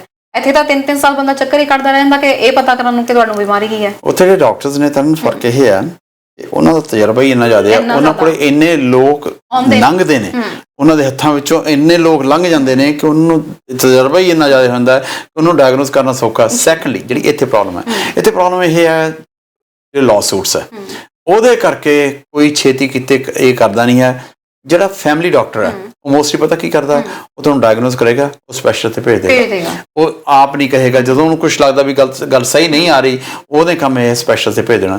ਅੱਗੇ ਸਪੈਸ਼ਲਿਸਟ ਉਹਨੂੰ ਸਾਂਭੇ ਨਾ ਸਾਂਭੇ, ਸਪੈਸ਼ਲਿਸਟ ਦੀ ਤੁਹਾਨੂੰ ਅਪਾਇੰਟਮੈਂਟ ਮਿਲਦੀ ਹੈ ਨਹੀਂ ਮਿਲਦੀ, ਉਹਨੇ ਆਪਦੇ ਕੋਲੋਂ ਕਰਤੀ ਜੀ, ਦੇਖੋ ਮੈਂ ਤੁਹਾਨੂੰ ਸਪੈਸ਼ਲਿਸਟ ਤੇ ਭੇਜਤਾ ਸੀਗਾ ਨਾ, ਹੁਣ ਜਿਹੜੀ ਤੁਹਾਡੀ ਅਪਾਇੰਟਮੈਂਟ ਹੋਊਗੀ ਉਹ ਤੁਹਾਨੂੰ ਉਹ ਦੱਸਣਗੇ ਮੁੜ ਕੇ। ਸਪੈਸ਼ਲਿਸਟ ਨੇ ਰਿਪੋਰਟ ਤਿਆਰ ਕਰਕੇ ਉਹਨੇ ਕਹਿਣਾ ਜੀ ਮੈਂ ਤੁਹਾਨੂੰ ਦੱਸਣਾ ਨਹੀਂ, ਤੁਸੀਂ ਆਪਦੇ ਫੈਮਿਲੀ ਡਾਕਟਰ ਕੋਲ ਜਾਓ, ਉਹ ਤੁਹਾਨੂੰ ਦੱਸੇ। ਗੱਲ ਕਰੇ ਫੈਮਿਲੀ ਡਾਕਟਰ ਨਾਲ, ਉਹਨੂੰ ਤਾਂ ਖੁਦ ਦੱਸਣਾ ਪੈਂਦਾ ਕਿ ਮੇਰਾ weight gain ਹੋ ਰਿਹਾ, ਮੈਨੂੰ ਥਾਇਰਾਇਡ ਲੱਗ ਰਿਹਾ, ਤੁਸੀਂ ਟੈਸਟ ਲਿਖ ਦਵੋ। ਉਹਨਾਂ ਨੇ ਵੀ ਬਿਨਾਂ ਕੁਝ ਪੁੱਛੇ ਟੈਸਟ ਲਿਖ ਦੇਣਾ ਜੀ, ਮੈਂ ਤੁਹਾਡਾ ਟੈਸਟ ਲਿਖਣਾ, ਤੁਸੀਂ ਕਰਵਾ ਲਓ। ਦਰਸ਼ਕ ਇੱਕ ਹੋਰ ਜੁੜ ਗਏ ਨੇ। ਹੈਲੋ ਹਾਂਜੀ ਮੈਮ, ਸਤਿ ਸ੍ਰੀ ਅਕਾਲ ਜੀ। ਮਨਜੀਤ ਜੀ, ਤੁਹਾਨੂੰ ਵੀ ਸਤਿ ਸ੍ਰੀ ਅਕਾਲ। ਸਤਿ ਸ਼੍ਰੀ ਅਕਾਲ ਜੀ, ਕਿੱਥੋਂ ਬੋਲ ਰਹੇ ਹੋ? ਜੀ ਮੈਂ ਬ੍ਰੈਂਪਟਨ ਤੋਂ ਬੋਲ ਰਿਹਾ। ਮੈਂ ਵੀ ਆ ਮੈਡੀਕਲ ਬਾਰੇ ਤੁਹਾਨੂੰ ਦੱਸਣਾ ਸੀ। ਇੱਥੋਂ ਦੇ ਇੱਥੋਂ ਦਾ ਮੈਡੀਕਲ ਸਿਸਟਮ ਇੰਨਾ ਵਰਸਟ ਹੈਗਾ ਜੀ। ਦੇਖੋ, ਪਹਿਲੀ ਗੱਲ ਤੇ ਡਾਕਟਰਸ ਨੂੰ ਐਕਸਪੀਰੀਅੰਸ ਨਹੀਂ ਹੈਗਾ। ਜੇ ਕੋਈ ਸਪੈਸ਼ਲਿਸਟ ਹੈਗਾ, ਉਹਨੇ 5 ਜਾਂ 6 ਬੰਦਿਆਂ ਨੂੰ ਦਿਹਾੜੀ 'ਚ ਦੇਖਣਾ। ਹੁਣ ਜਿਹੜਾ ਬੰਦਾ 6 ਬੰਦਿਆਂ ਨੂੰ ਦੇਖੂਗਾ, ਉਹਨੂੰ ਕਿੰਨਾ ਐਕਸਪੀਰੀਅੰਸ ਹੋਊਗਾ। ਤੁਸੀਂ ਇਹਨੂੰ ਕੰਪੇਅਰ ਕਰੋ PGI ਨਾਲ, ਜਿੱਥੇ ਬੰਦੇ ਨੇ 150 ਬੰਦਾ ਦੇਖਣਾ, ਔਰ ਜਿਹੜੇ ਬੰਦੇ ਨੇ 150 ਬੰਦੇ ਨੂੰ ਰੋਜ਼ ਨੂੰ ਦੇਖਣਾ, ਉਹਦਾ ਐਕਸਪੀਰੀਅੰਸ ਵੀ ਕਿੰਨਾ ਵੱਧ ਜਾਣਾ। ਸਹੀ ਗੱਲ ਹੈ, ਠੀਕ ਹੈ ਨਾ। ਤੇ ਜਿਹੜੇ ਬੰਦੇ ਨੇ 10 ਘੰਟਿਆਂ 'ਚ 10 ਮਰੀਜ਼ ਦੇਖ ਕੇ ਜਾਣੇ, ਤੇ ਮੇਰੀ ਵਾਈਫ ਸੀ ਜੀ, ਉੱਥੇ ਥੋੜੇ ਸਿੱਕ ਹੋ ਗਏ ਤੇ ਉਹਨੇ ਇੱਥੇ ਹਸਪੀਟਲ ਗਏ ਤੇ ਉਹਨਾਂ ਸਟੀਰੋਇਡ ਚਲਾਤਾ ਤੇ ਉਹਨਾਂ ਦੀ ਬੈਲਟ ਪੈਲਿਸੀ ਹੋ ਗਈ ਇੱਥੇ ਕੀ ਸਾਈਡ, ਕਿਹੜਾ ਮੂੰਹ ਖੜ ਜਾਂਦਾ ਥੋੜਾ ਜਿਹਾ ਹਨਾ। ਤੇ ਇਹਨਾਂ ਨੂੰ ਇਹ ਨਹੀਂ ਪਤਾ ਲੱਗ ਰਿਹਾ ਕਿ ਕੀ ਹੋਇਆ, ਕੀ ਨਹੀਂ ਹੋਇਆ, ਡਾਇਗਨੋਸ ਹੀ ਨਾ ਕਰ ਸਕਣ ਤੇ ਆਈਸੋਲੇਸ਼ਨ 'ਚ ਪਾਇਆ। ਮਤਲਬ ਕਿ ਸਾਲ ਤੋਂ ਪਹਿਲਾਂ 2 ਸਾਲ ਪਹਿਲਾਂ ਦੀ ਗੱਲ ਹੋਣੀ, 2-3 ਸਾਲ ਹਨਾ। ਤੇ ਅਸੀਂ ਇੰਡੀਆ ਚਲੇ ਗਏ ਤੇ ਉੱਥੇ ਉਹਨਾਂ ਨੇ ਠੀਕ ਕਰਤਾ, ਲਾਈਕ ਕਿ ਉਹਨਾਂ ਕਹਿੰਦੇ ਕਿ ਸਟੀਰੋਇਡ ਵਗੈਰਾ ਛੱਡ ਦੋ, ਤੇ ਉਹਨਾਂ ਨੇ ਲਾਈਕ ਕਿ ਨਾਰਮਲ ਜੀ ਸਿੰਪਲ ਜੀ ਦਵਾਈ ਤੇ ਠੀਕ ਹੋ ਗਏ, ਨਾਰਮਲ ਹੋ ਗਏ, ਆ ਗਏ। ਤੇ ਇੱਥੇ ਸਪੈਸ਼ਲਿਸਟ ਅਪਾਇੰਟਮੈਂਟ ਹੈਗੀ ਸੀ ਵਾਪਸ, ਡਾਕਟਰ ਕਹਿੰਦਾ ਨਹੀਂ ਤੁਸੀਂ ਸਟੀਰੋਇਡ ਕਾਹਤੋਂ ਛੱਡਦੇ, ਫਿਰ ਤੋਂ ਸਕਦਾ ਕਿ ਬੰਦਾ ਮਹਾਂ ਤੇ ਠੀਕ ਕਰਕੇ ਨਾ ਤੁਸੀਂ ਫਿਰ ਸਟੀਰੋਇਡ ਤੇ ਪਾਈ ਜਾਂਦੇ ਹੋ, ਤੇ ਪਤਾ ਤੁਹਾਨੂੰ ਹੈ ਕੋਈ ਨਹੀਂ ਕੀ ਹੋਇਆ ਕੀ ਹੈ। ਸ਼ੁਕਰੀਆ ਜੀ, ਸ਼ੁਕਰੀਆ। ਇਹ ਸਿਸਟਮ ਆ ਜੀ ਇੱਥੇ ਆਪਣੇ ਮੈਡੀਕਲ ਦਾ। ਥੈਂਕ ਯੂ ਜੀ, ਬਹੁਤ ਬਹੁਤ ਸ਼ੁਕਰੀਆ ਜੀ ਵਿਚਾਰ ਸਾਂਝੇ ਸੋ nice of you, thank you ਜੀ। ਇੱਕ ਦਰਸ਼ਕ ਹੋਰ ਜੁੜ ਗਏ ਨੇ, ਮਾਫੀ ਚਾਹਾਂਗੇ ਜਿਨ੍ਹਾਂ ਦੀ ਫੋਨ ਡਿਸਕਨੈਕਟ ਹੋ ਗਿਆ। ਇੱਕ ਹੋਰ ਪ੍ਰੋਬਲਮ ਹੈ ਇੱਥੇ ਵਾਲਿਆਂ ਦੀ, ਜਿਹੜੀਆਂ ਸਾਡੀਆਂ ਇੰਡੀਆ 'ਚ ਬਿਮਾਰੀਆਂ ਵਾਲੀਆਂ ਹੈਗੀਆਂ ਨਾ, ਉਹ ਸਾਰੀ ਬਿਮਾਰੀਆਂ ਇੱਥੋਂ ਦੀ ਜਿਹੜੀ ਜਨਤਾ ਉਹਨੂੰ ਨਹੀਂ ਹੁੰਦੀਆਂ, ਔਰ ਜਿਹੜੇ ਇੱਥੋਂ ਦੇ ਡਾਕਟਰਸ ਨੇ ਸਾਰੇ ਉਹਨਾਂ ਬਿਮਾਰੀਆਂ ਨਾਲ ਫੈਮਿਲੀਅਰ ਨਹੀਂ ਹੈਗੇ, ਉਹਨਾਂ ਨੂੰ ਇਸ ਬਾਰੇ ਪਤਾ ਹੀ ਨਹੀਂ ਹੈਗਾ। ਦੇ ਹੈਵ ਟੂ ਸਟੱਡੀ, ਐਸਾ ਕੇਸ ਆ, ਸਟੱਡੀ ਕਰਨੇ ਪਏ ਤਾਂ ਹੀ ਕਰੇਗਾ। ਇੰਡੀਆ ਦੇ ਵਿੱਚ ਉਹ ਇਉਂ ਆ ਸਪੈਸ਼ਲਿਸਟ ਦੇ ਕੋਲ ਉਸ ਵੇਲੇ ਭੇਜਿਆ ਜਾਂਦਾ ਜਦੋਂ ਡਿਜ਼ੀਜ਼ ਬਹੁਤ ਕ੍ਰੋਨਿਕ ਸਟੇਜ ਦੇ ਉੱਤੇ ਪਹੁੰਚ ਜਾਂਦਾ ਆ। ਜੇ ਸਪੈਸ਼ਲਿਸਟ ਨੂੰ ਹੀ ਨਹੀਂ ਪਤਾ ਹੈਗਾ ਕਿ ਡਿਜ਼ੀਜ਼ ਹੈ ਕੀ ਆ ਤਾਂ ਫਿਰ ਉਹਨਾਂ ਦੀ ਪੜ੍ਹਾਈ There is a ਕਿਸ ਨੇ problem, ਕੀ yeah. ਇੱਕ ਦਰਸ਼ਕ ਹੋਰ ਜੁੜ ਗਏ ਨੇ। ਹੈਲੋ ਹੈਲੋ ਜੀ ਦਰਸ਼ਕ ਜੀ ਸਤਿ ਸ਼੍ਰੀ ਅਕਾਲ ਕੀ ਕਹਿਣਾ ਚਾਹੁੰਦੇ ਹੋ ਜੀ? ਸਤਿ ਸ਼੍ਰੀ ਅਕਾਲ ਜੀ, ਕਿੱਥੋਂ ਬੋਲ ਰਹੇ ਹੋ ਜੀ? ਵਿਨੀਪੈਗ ਤੋਂ ਗੱਲ ਕਰ ਰਹੇ ਹਾਂ ਜੀ, ਕੈਨੇਡਾ ਤੋਂ। ਹਾਂਜੀ sir, ਕੀ ਕਹਿਣਾ ਦੱਸੋ ਚਾਹੁੰਦੇ ਹੋ? ਐਕਚੁਅਲੀ ਮਗਨ ਜੀ ਨਾਲ ਗੱਲ ਕਰਨੀ ਸੀ। ਹਾਂਜੀ ਜੀ, ਹਾਂਜੀ ਬਿਲਕੁਲ, ਸੁਣ ਰਹੇ ਆ ਜੀ, ਮਰਜ਼ੀ ਸਭ ਨਾਲ ਤੁਹਾਨੂੰ ਸਾਰੇ ਬੈਠੇ। ਸੁਣ ਰਹੇ ਆ ਜੀ, ਦੱਸੋ ਕੀ ਕਹਿਣਾ ਮਤਲਬ ਸਾਡੇ ਚਾਹੁੰਦੇ ਨਾਲ ਹੀ ਕਰਨਾ ਚਾਹੁੰਦੇ ਤੁਸੀਂ ਹਾਂਜੀ, ਸਿਰਫ ਸਤਿ ਸ਼੍ਰੀ ਅਕਾਲ ਜੀ। ਹੋ? ਸਤਿ ਸ਼੍ਰੀ ਅਕਾਲ ਜੀ। ਮੈਂ ਵਿਨੀਪੈਗ ਤੋਂ ਬੋਲ ਰਿਹਾ ਜੀ। ਇਹੀ ਬਸ ਇਸ ਬਾਰੇ ਗੱਲ ਕਰਨੀ ਸੀ, ਜਿਹੜਾ ਟੌਪਿਕ ਤੁਸੀਂ ਅੱਜ ਸਟਾਰਟ ਕੀਤਾ ਹੈ ਕਿ ਬਹੁਤ ਜ਼ਿਆਦਾ ਹੀ ਬੁਰਾ ਹਾਲ ਹੈ ਇਹਨਾਂ ਦੇ medical system the. First of all ਹਾਂਜੀ ਅਪਾਇੰਟਮੈਂਟ ਲੈਣ ਲਈ ਤੁਹਾਨੂੰ ਕਾਲ ਤੇ ਲੰਬੀ ਕਿਊ ਦੇ ਵਿੱਚ ਲੱਗਣਾ ਪੈਂਦਾ। ਉਸ ਤੋਂ ਬਾਅਦ ਜਦੋਂ ਇਹ ਤੁਹਾਨੂੰ ਅਪਾਇੰਟਮੈਂਟ ਦੇ ਦਿੰਦੇ ਨੇ ਜੀ ਹਾਂ ਤਾਂ ਲਗਭਗ ਜੇ ਸਪੋਜ਼ ਕਰੋ ਤੁਸੀਂ 1 PM ਦੀ ਤੁਹਾਡੀ ਅਪਾਇੰਟਮੈਂਟ ਹੈਗੀ ਆ, ਜੀ ਹਾਂ ਉਹ ਐਗਜ਼ੈਕਟ ਟਾਈਮ ਤੇ ਤੁਸੀਂ ਆਪਣਾ ਕੰਮਕਾਰ ਛੱਡ ਕੇ ਪਹੁੰਚਦੇ ਹੋ। ਉਸ ਤੋਂ ਬਾਅਦ 1.5 ਘੰਟਾ ਤੁਹਾਨੂੰ ਬਿਠਾਉਂਦੇ ਨੇ, ਜੀ ਹਾਂ ਠੀਕ ਹੈ। 2:30 ਵਜੇ ਤੁਹਾਡੀ ਅਪਾਇੰਟਮੈਂਟ ਦੀ ਬਾਰੀ ਆਉਂਦੀ ਹੈ ਤੇ ਉਸ ਤੋਂ ਬਾਅਦ ਜਾ ਕੇ ਡਾਕਟਰ ਤੁਹਾਨੂੰ ਕੀ ਦੇਗਾ? ਸਿਰਫ ਐਂਟੀਬਾਇਓਟਿਕ। ਹਾਂਜੀ ਮੈਂ ਲਾਸਟ ਈਅਰ ਇੱਥੇ ਦਸੰਬਰ ਦੇ ਵਿੱਚ ਲਾਈਕ ਲੈਂਡ ਕੀਤਾ ਸੀਗਾ ਵਿਨੀਪੈਗ ਦੇ ਵਿੱਚ, ਲੁਧਿਆਣੇ ਤੋਂ, ਪੰਜਾਬ ਤੋਂ। ਉਸ ਤੋਂ ਬਾਅਦ ਮੈਨੂੰ ਕੁਝ ਹੈਲਥ ਇਸ਼ੂਜ਼ ਆ ਗਏ ਸੀ, ਸਾਈਨਸ ਦਾ ਇਸ਼ੂ ਆ ਗਿਆ ਸੀ ਮੈਨੂੰ। ਜੀ ਕੈਨ ਯੂ ਬਲੀਵ ਨੈਕਸਟ ਦਸੰਬਰ ਆ ਗਈ ਹੈ, ਟਿਲ ਡੇਟ ਉਹ ਮੈਂ ਅੱਜ ਤੱਕ 10-12 ਵਾਰ ਡਾਕਟਰ ਨੂੰ ਵਿਜ਼ਿਟ ਕਰ ਚੁੱਕਾ। ਮੈਨੂੰ ਸਿਰਫ ਐਂਟੀਬਾਇਓਟਿਕ ਹੀ ਦੇ ਰਹੇ ਨੇ, ਜੀ ਹਾਂ ਮੈਨੂੰ ਉਹਨਾਂ ਨੇ ਕੋਈ ਦੂਜੀ ਦਵਾਈ ਨਹੀਂ ਦਿੱਤੀ। ਠੀਕ ਹੈ। ਐਂਡ ਮੇਰੀ ਪ੍ਰੋਬਲਮ ਸੇਮ ਹੈ। ਤੇ ਮੈਨੂੰ ਉਸ ਤੋਂ ਬਾਅਦ ਮੈਂ ਜਦੋਂ ਕਾਫੀ ਪ੍ਰੈਸ਼ਰ ਪਾਇਆ ਆਪਣੇ ਫੈਮਿਲੀ ਡਾਕਟਰ ਤੇ, ਉਹਨਾਂ ਨੇ ਮੈਨੂੰ ਸਪੈਸ਼ਲਿਸਟ ਕੋਲ ਰਿਕਮੈਂਡ ਕਰ ਦਿੱਤਾ। ਹਾਂਜੀ 6 ਮਹੀਨੇ ਬਾਅਦ ਮੈਂ ਸਪੈਸ਼ਲਿਸਟ ਕੋਲ ਗਿਆ, ਉਹਨਾਂ ਨੇ ਮੇਰਾ ਟੈਸਟ ਵਗੈਰਾ ਉੱਥੇ ਕੀਤਾ, ਕਹਿੰਦੇ ਪ੍ਰੋਬਲਮ ਹੈ। ਮੈਨੂੰ ਉਹਨਾਂ ਨੇ ਫਿਰ ਐਂਟੀਬਾਇਓਟਿਕ ਦੇ ਦਿੱਤੀ। ਜਦੋਂ ਮੇਰੀ 2 ਮਹੀਨੇ ਬਾਅਦ ਫਿਰ ਵਿਜ਼ਿਟ ਸੀ ਅਗੇਨ, ਮੈਂ ਕਿਹਾ ਮੈਨੂੰ ਕੋਈ ਪ੍ਰੋਬਲਮ ਸੋਲਵ ਨਹੀਂ ਹੋ ਰਹੀ, ਮੇਰਾ ਪੇਨ ਐਜ਼ ਇਟ ਇਜ਼ ਹੈ। ਹਾਂਜੀ ਮੈਨੂੰ ਡਾਕਟਰ ਕਹਿੰਦੇ ਸਪੈਸ਼ਲਿਸਟ ਤੁਸੀਂ ਹੁਣ ਠੀਕ ਹੋ ਚੁੱਕੇ ਹੋ, ਤੁਹਾਡੀ ਅਪਾਇੰਟਮੈਂਟ ਕਲੋਜ਼ ਕਰ ਰਹੇ ਹਾਂ, ਦੈਟਸ ਇਟ। ਮੇਰੀ ਅਪਾਇੰਟਮੈਂਟ ਕਲੋਜ਼ ਕਰ ਦਿੱਤੀ ਗਈ। ਮੈਂ ਹੁਣ ਉਹ ਡਾਕਟਰ ਕੋਲ ਜਾਣਾ ਹੀ ਬੰਦ ਕਰਤਾ। ਹੁਣ ਮੈਂ ਸੋਚ ਰਿਹਾ ਮੈਂ ਇੰਡੀਆ ਜਾਊਂਗਾ, ਉੱਥੇ ਜਾ ਕੇ ਇਲਾਜ ਕਰਵਾਉਂਗਾ ਜੀ। ਮੇਰਾ ਇੰਨਾ ਬੁਰਾ ਹਾਲ ਹੈ, ਡਾਕਟਰਾਂ ਕੋਲ ਸਾਈਨਸ ਦਾ ਇਲਾਜ ਨਹੀਂ ਹੈ। Shame on them. ਜੀ Thank ਬਿਲਕੁਲ you ਜੀ, thank ਬਹੁਤ ਬਹੁਤ you so ਸ਼ੁਕਰੀਆ much, ਜੀ sir, ਕਾਲ thanks- ਕਰਨ ਦੇ thanks ਲਈ। for ਤੇ calling, ਇੱਕ ਹਾਂਜੀ। ਦਰਸ਼ਕ ਹੋਰ ਜੁੜ ਗਏ ਨੇ। ਹੈਲੋ ਹੈਲੋ ਹਾਂਜੀ ਸਤਿ ਸ਼੍ਰੀ ਅਕਾਲ ਜੀ, ਸਤਿ ਸ਼੍ਰੀ ਅਕਾਲ ਜੀ। ਕਿੱਥੋਂ ਬੋਲ ਰਹੇ ਹੋ ਜੀ? ਜੀ ਮੈਂ ਵਿਨੀਪੈਗ ਤੋਂ ਬੋਲ ਰਿਹਾ ਜੀ। ਜੀ ਸਰ ਦੱਸੋ ਕੀ ਕਹਿਣਾ ਚਾਹੁੰਦੇ ਹੋ? ਮੈਂ ਇਹੀ ਕਹਿਣਾ ਚਾਹੁੰਦਾ ਜੀ, ਉਰੇ ਦਾ ਤਾਂ ਇੰਡੀਆ ਦਾ ਬਹੁਤ ਫਰਕ ਹੈ ਜੀ। ਆਪਣਾ ਮੇਰੀ ਮੈਸੇਜ ਨੂੰ ਉਰੇ ਪ੍ਰੋਬਲਮ ਸੀ, ਡਾਕਟਰ ਨੇ ਅਲਟਰਾਸਾਊਂਡ ਕਰਾਇਆ 40 ਦਿਨ ਬਾਅਦ ਉਹਨਾਂ ਨੂੰ ਟਾਈਮ ਮਿਲਿਆ ਜੀ ਉਹਨਾਂ ਦਾ ਅਲਟਰਾਸਾਊਂਡ ਦਾ ਜੀ। ਵਾਹ ਜੀ ਥੈਂਕ ਯੂ ਜੇ ਸੋ ਆਪਾਂ ਮਚ। ਇੰਡੀਆ ਹੁੰਦੇ ਉਹਨਾਂ ਨੇ ਜਦੇ ਨਾਲ ਹੀ ਕਰਾ ਦੇਣਾ ਸੀ ਸਾਰਾ ਕੁਝ। Thank you so much, sir. Thank you ਜੀ। ਬਹੁਤ ਬਹੁਤ ਸ਼ੁਕਰੀਆ ਜੀ ਵਿਚਾਰ ਸਾਂਝੇ ਕਰਨ ਦੇ Thank ਲਈ। you ਜੀ। ਸਰ ਗੱਲ ਇਹੀ ਹੈ ਕਿ ਉੱਥੇ ਚਾਹੇ ਆਬਾਦੀ ਦੇ ਪੱਖੋਂ ਅਸੀਂ ਕਹਿ ਰਹੇ ਹਾਂ ਕਿ ਬਹੁਤ ਹੈ ਕਿ ਹਰ ਕਿਸੇ ਨੂੰ ਮੈਡੀਕਲ ਫੈਸਿਲਿਟੀਜ਼ ਨਹੀਂ ਮਿਲ ਸਕਦੀਆਂ, ਪਰ ਜੇ ਡਾਕਟਰਸ ਦੀ ਗੱਲ ਕੀਤੀ ਜਾਵੇ ਤਾਂ ਡਾਕਟਰਸ ਨੂੰ ਜੋ ਐਕਸਪੀਰੀਅੰਸ ਹੈਗਾ ਉਹਨਾਂ ਦਾ ਮੈਚ ਕਿਤੇ ਵੀ ਨਹੀਂ ਹੈਗਾ। ਦੋ ਗੱਲਾਂ ਨੇ ਜੀ। ਪਹਿਲੀ ਜਿਹੜੀ ਉਹਨਾਂ ਨੇ ਕਿਹਾ ਸੀਗਾ ਕਿ ਵੇਟਿੰਗ ਟਾਈਮ ਜੇ ਕੋਈ ਦੀ ਹੈ ਤਾਂ 2 ਵਜੇ ਵਾਰੀ ਆਉਂਦੀ, 2:30 ਵਜੇ। I can give a reason for that. ਉਹਦਾ ਰੀਜ਼ਨ ਇਹ ਹੈ ਜੀ, ਜਦੋਂ ਵੀ ਤੁਸੀਂ ਡਾਕਟਰ ਦੇ ਜਾਂਦੇ ਹੋ, ਪਹਿਲੀ ਅਪਾਇੰਟਮੈਂਟ 9 ਵਜੇ ਦੀ ਹੈ, 9 ਤੋਂ 9:15 ਦੀ ਅਪਾਇੰਟਮੈਂਟ ਹੈਗੀ ਆ। ਹੋ ਸਕਦਾ 9 9:15 ਦੀ ਥਾਂ ਤੇ 9:20 ਤੇ ਚਲਾ ਜਾਵੇ। ਅਗਲਾ 5 ਮਿੰਟ ਲੇਟ ਹੋ ਗਿਆ। ਇਵੇਂ ਹਰੇਕ ਦੇ ਨਾਲ ਬਿਲਕੁਲ ਉਹੀ ਗੱਲ ਆ ਜਿਹੜੀ ਕਲਕੱਤੇ ਤੋਂ ਗੱਡੀ ਚੱਲਦੀ ਹੈ, ਜਦੋਂ ਅੰਮ੍ਰਿਤਸਰ ਪਹੁੰਚਦੀ ਹੈ ਉਹ ਕਈ ਘੰਟੇ ਲੇਟ ਹੁੰਦੀ। ਕਿਉਂ? ਇੰਨੇ ਸਟੇਸ਼ਨਸ ਨੇ, ਕਿਸੇ ਸਟੇਸ਼ਨ ਤੇ 2 ਮਿੰਟ ਲੇਟ ਹੋ ਗਈ, ਕਿਸੇ 4 ਮਿੰਟ ਲੇਟ ਹੋ ਗਈ। ਅਖੀਰ ਉਹ ਆਪਾਂ ਸ਼ਾਮ ਨੂੰ ਉਹ ਗੱਡੀ ਕਈ ਵਾਰੀ 20 ਘੰਟੇ ਵੀ ਲੇਟ ਹੁੰਦੀ ਹੈ। ਐਸੀ ਗੱਲ ਹੁੰਦੀ ਰਹੀ ਹੈ। That is the reason. Doctor ਕੋਲ ਜਦੋਂ ਤੁਸੀਂ ਜਾਂਦੇ ਹੋ, ਡਾਕਟਰ ਇਉਂ ਨਹੀਂ ਹੈ ਤੁਹਾਨੂੰ ਕਹਿੰਦਾ ਵੀ ਤੁਸੀਂ 10 ਮਿੰਟ ਗੱਲ ਹੈਗੀ ਹੈ, 10 ਮਿੰਟ ਹੋ ਗਏ ਤੁਸੀਂ ਬਾਹਰ ਜਾਓ। No, doctor will listen to you. Reason ਮੈਂ ਇਹ ਦੱਸ ਰਿਹਾ, I ask the same question to my doctor. ਮੈਂ ਕਿਹਾ ਗੱਲ ਕੀ ਹੈ, ਮੈਂ ਤੂੰ 1 ਵਜੇ ਦਾ ਵੀ ਮੈਨੂੰ ਇੰਨੀ ਦੇਰ ਵੇਟ ਕਿਉਂ ਕਰਨੀ ਪਈ ਆ? ਉਹ ਕਹਿੰਦਾ ਦਿਸ ਇਜ਼ ਵਟ ਇਜ਼। ਕਹਿੰਦਾ ਹੁਣ ਤੂੰ ਮੇਰੇ ਕੋਲ ਬੈਠਾ, ਮੈਂ ਤੈਨੂੰ ਇਹ ਨਹੀਂ ਕਹਿ ਰਿਹਾ ਵੀ ਤੂੰ ਜਾ। ਕਹਿੰਦਾ ਤੂੰ ਮੇਰੇ ਨਾਲ ਜਿਹੜੀ ਵਾਸਤੇ ਆਇਆ ਸੀਗਾ ਉਹ ਤਾਂ ਗੱਲ ਕੀਤੀ, ਤੂੰ ਅੱਗੇ ਤੈਨੂੰ ਮੈਨੂੰ ਇੱਕ ਹੋਰ ਸਵਾਲ ਕੀਤਾ। ਕਹਿੰਦਾ ਮੈਂ ਤੈਨੂੰ ਜੋ ਉਹਦਾ ਜਵਾਬ ਦੇਣਾ। ਡਾਕਟਰ ਕੋਲ ਜਦੋਂ ਤੁਸੀਂ ਜਾਂਦੇ ਹੋ ਤਾਂ ਡਾਕਟਰ ਦਾ ਇਹ ਫਰਜ਼ ਹੁੰਦਾ ਹੈ ਕਿ ਉਹ ਤੁਹਾਨੂੰ ਪੂਰੀ ਤਸੱਲੀ ਕਰਵਾਵੇ ਕਿ ਗੱਲ ਕੀ ਹੈ ਜਾਂ ਕੀ ਨਹੀਂ, ਚਾਹੇ ਸਹੀ ਕਰਵਾ ਰਿਹਾ ਚਾਹੇ ਗਲਤ ਕਰਵਾ ਰਿਹਾ। ਇੰਡੀਆ ਦੇ ਵਿੱਚ ਆਪਾਂ ਕਹਿੰਦੇ ਇੰਡੀਆ ਜਦੋਂ ਵਾਰੀ ਆ ਜਾਂਦੀ ਹੈ, ਇੱਥੇ ਵੀ ਵਾਰੀ ਆ ਜਾਂਦੀ। ਤੁਸੀਂ US ਜਾ ਵਾਰੀ ਆਉਂਦੀ ਹੈ। ਕਿਉਂ? ਉੱਥੇ ਤੁਸੀਂ ਪੈਸੇ ਦਿੰਦੇ ਹੋ, ਤੁਸੀਂ ਪੈਸੇ ਦਿੰਦੇ ਹੋ, ਗੱਜ ਪੜਵਾਉਂਦੇ ਹੋ। ਇੱਥੇ ਅਸੀਂ ਪੈਸੇ ਟੈਕਸ ਦੇ ਵਿੱਚ ਦਿੱਤੇ ਹੋਏ ਆ, ਉਸ ਵੇਲੇ ਪੈਸੇ ਨਹੀਂ ਦਿੰਦੇ। ਇਸੇ ਕਰਕੇ the system the way it is, ਇਹਦੇ ਸਾਨੂੰ ਲਾਈਨ ਦੇ ਵਿੱਚ ਲੱਗਣਾ ਪੈਂਦਾ। ਜੇ ਲਾਈਨ ਨੂੰ ਬਾਈਪਾਸ ਕਰਨਾ ਤਾਂ ਸਾਨੂੰ ਕਿਤੇ ਨਾ ਕਿਤੇ ਪੈਸੇ ਦੇਣੇ ਪੈਣ। ਇੰਡੀਆ ਤੇ ਲੋ, US ਤੇ ਲੋ, ਕਿਊਬਾ ਜਾਓ, ਕਿਸੇ ਹੋਰ ਜਾਓ, ਸਾਰੀਆਂ ਥਾਵਾਂ ਲੋਕਾਂ ਗੋਡਿਆਂ ਦਾ ਆਪਰੇਸ਼ਨ ਕਰਵਾ ਕੇ ਆਉਂਦੇ ਆ। ਇੱਥੇ ਲੇਟ ਹੁੰਦਾ। ਕਿਊਬਾ ਜਾਂਦੇ ਆ, ਮੈਕਸੀਕੋ ਜਾਂਦੇ, ਉੱਥੇ ਕਰਾ ਕੇ ਆਉਂਦੇ ਪੈਸੇ। ਜੀ ਬਿਲਕੁਲ ਜੀ। ਤੇ ਸਰ ਹੁਣ ਇੱਥੇ ਖਬਰਾਂ ਦਾ ਸਿਲਸਿਲਾ ਇੱਥੇ ਖਤਮ ਕਰਦੇ ਹੋਏ ਤੇ ਇੱਕ ਦਰਸ਼ਕ ਜੁੜ ਕੇ ਨੇ, ਇਹਨਾਂ ਦੀ ਕਾਲ ਲੈ ਲਈਏ। ਮਾਫੀ ਚਾਹਾਂਗੇ ਜੀ, ਡਿਸਕਨੈਕਟ ਹੋ ਗਿਆ ਫੋਨ। ਤੇ ਸਰ ਹੁਣ ਖਬਰਾਂ ਇੱਥੇ ਹੀ ਸਮਾਪਤ ਕਰਦੇ ਹਾਂ। ਕਈ ਖਬਰਾਂ ਹਜੇ ਬਹੁਤ ਸਾਰੀਆਂ ਡਿਸਕਸ ਕਰਨੀਆਂ ਰਹਿ ਗਈਆਂ ਨੇ, ਜਿਹੜੀਆਂ ਕਿ ਅਸੀਂ ਨਿਊਜ਼ ਫਲੈਸ਼ ਵਿੱਚ ਵੀ ਤੁਹਾਨੂੰ ਦਿਖਾ ਰਹੇ ਸੀ, ਪਰ ਇਹ ਤੁਹਾਨੂੰ ਕੱਲ ਨੂੰ ਜ਼ਰੂਰ ਅਸੀਂ ਇਹਨਾਂ ਨਾਲ ਡਿਸਕਸ ਕਰਾਂਗੇ। ਫਿਲਹਾਲ ਜਿਹੜਾ ਦਰਸ਼ਕਾਂ ਲਈ ਸਵਾਲ ਹੁੰਦਾ ਸਰ, ਅੱਜ ਕੀ ਲੈ ਕੇ ਆਏ ਹੋ? 1938 ਠੀਕ ਹੈ।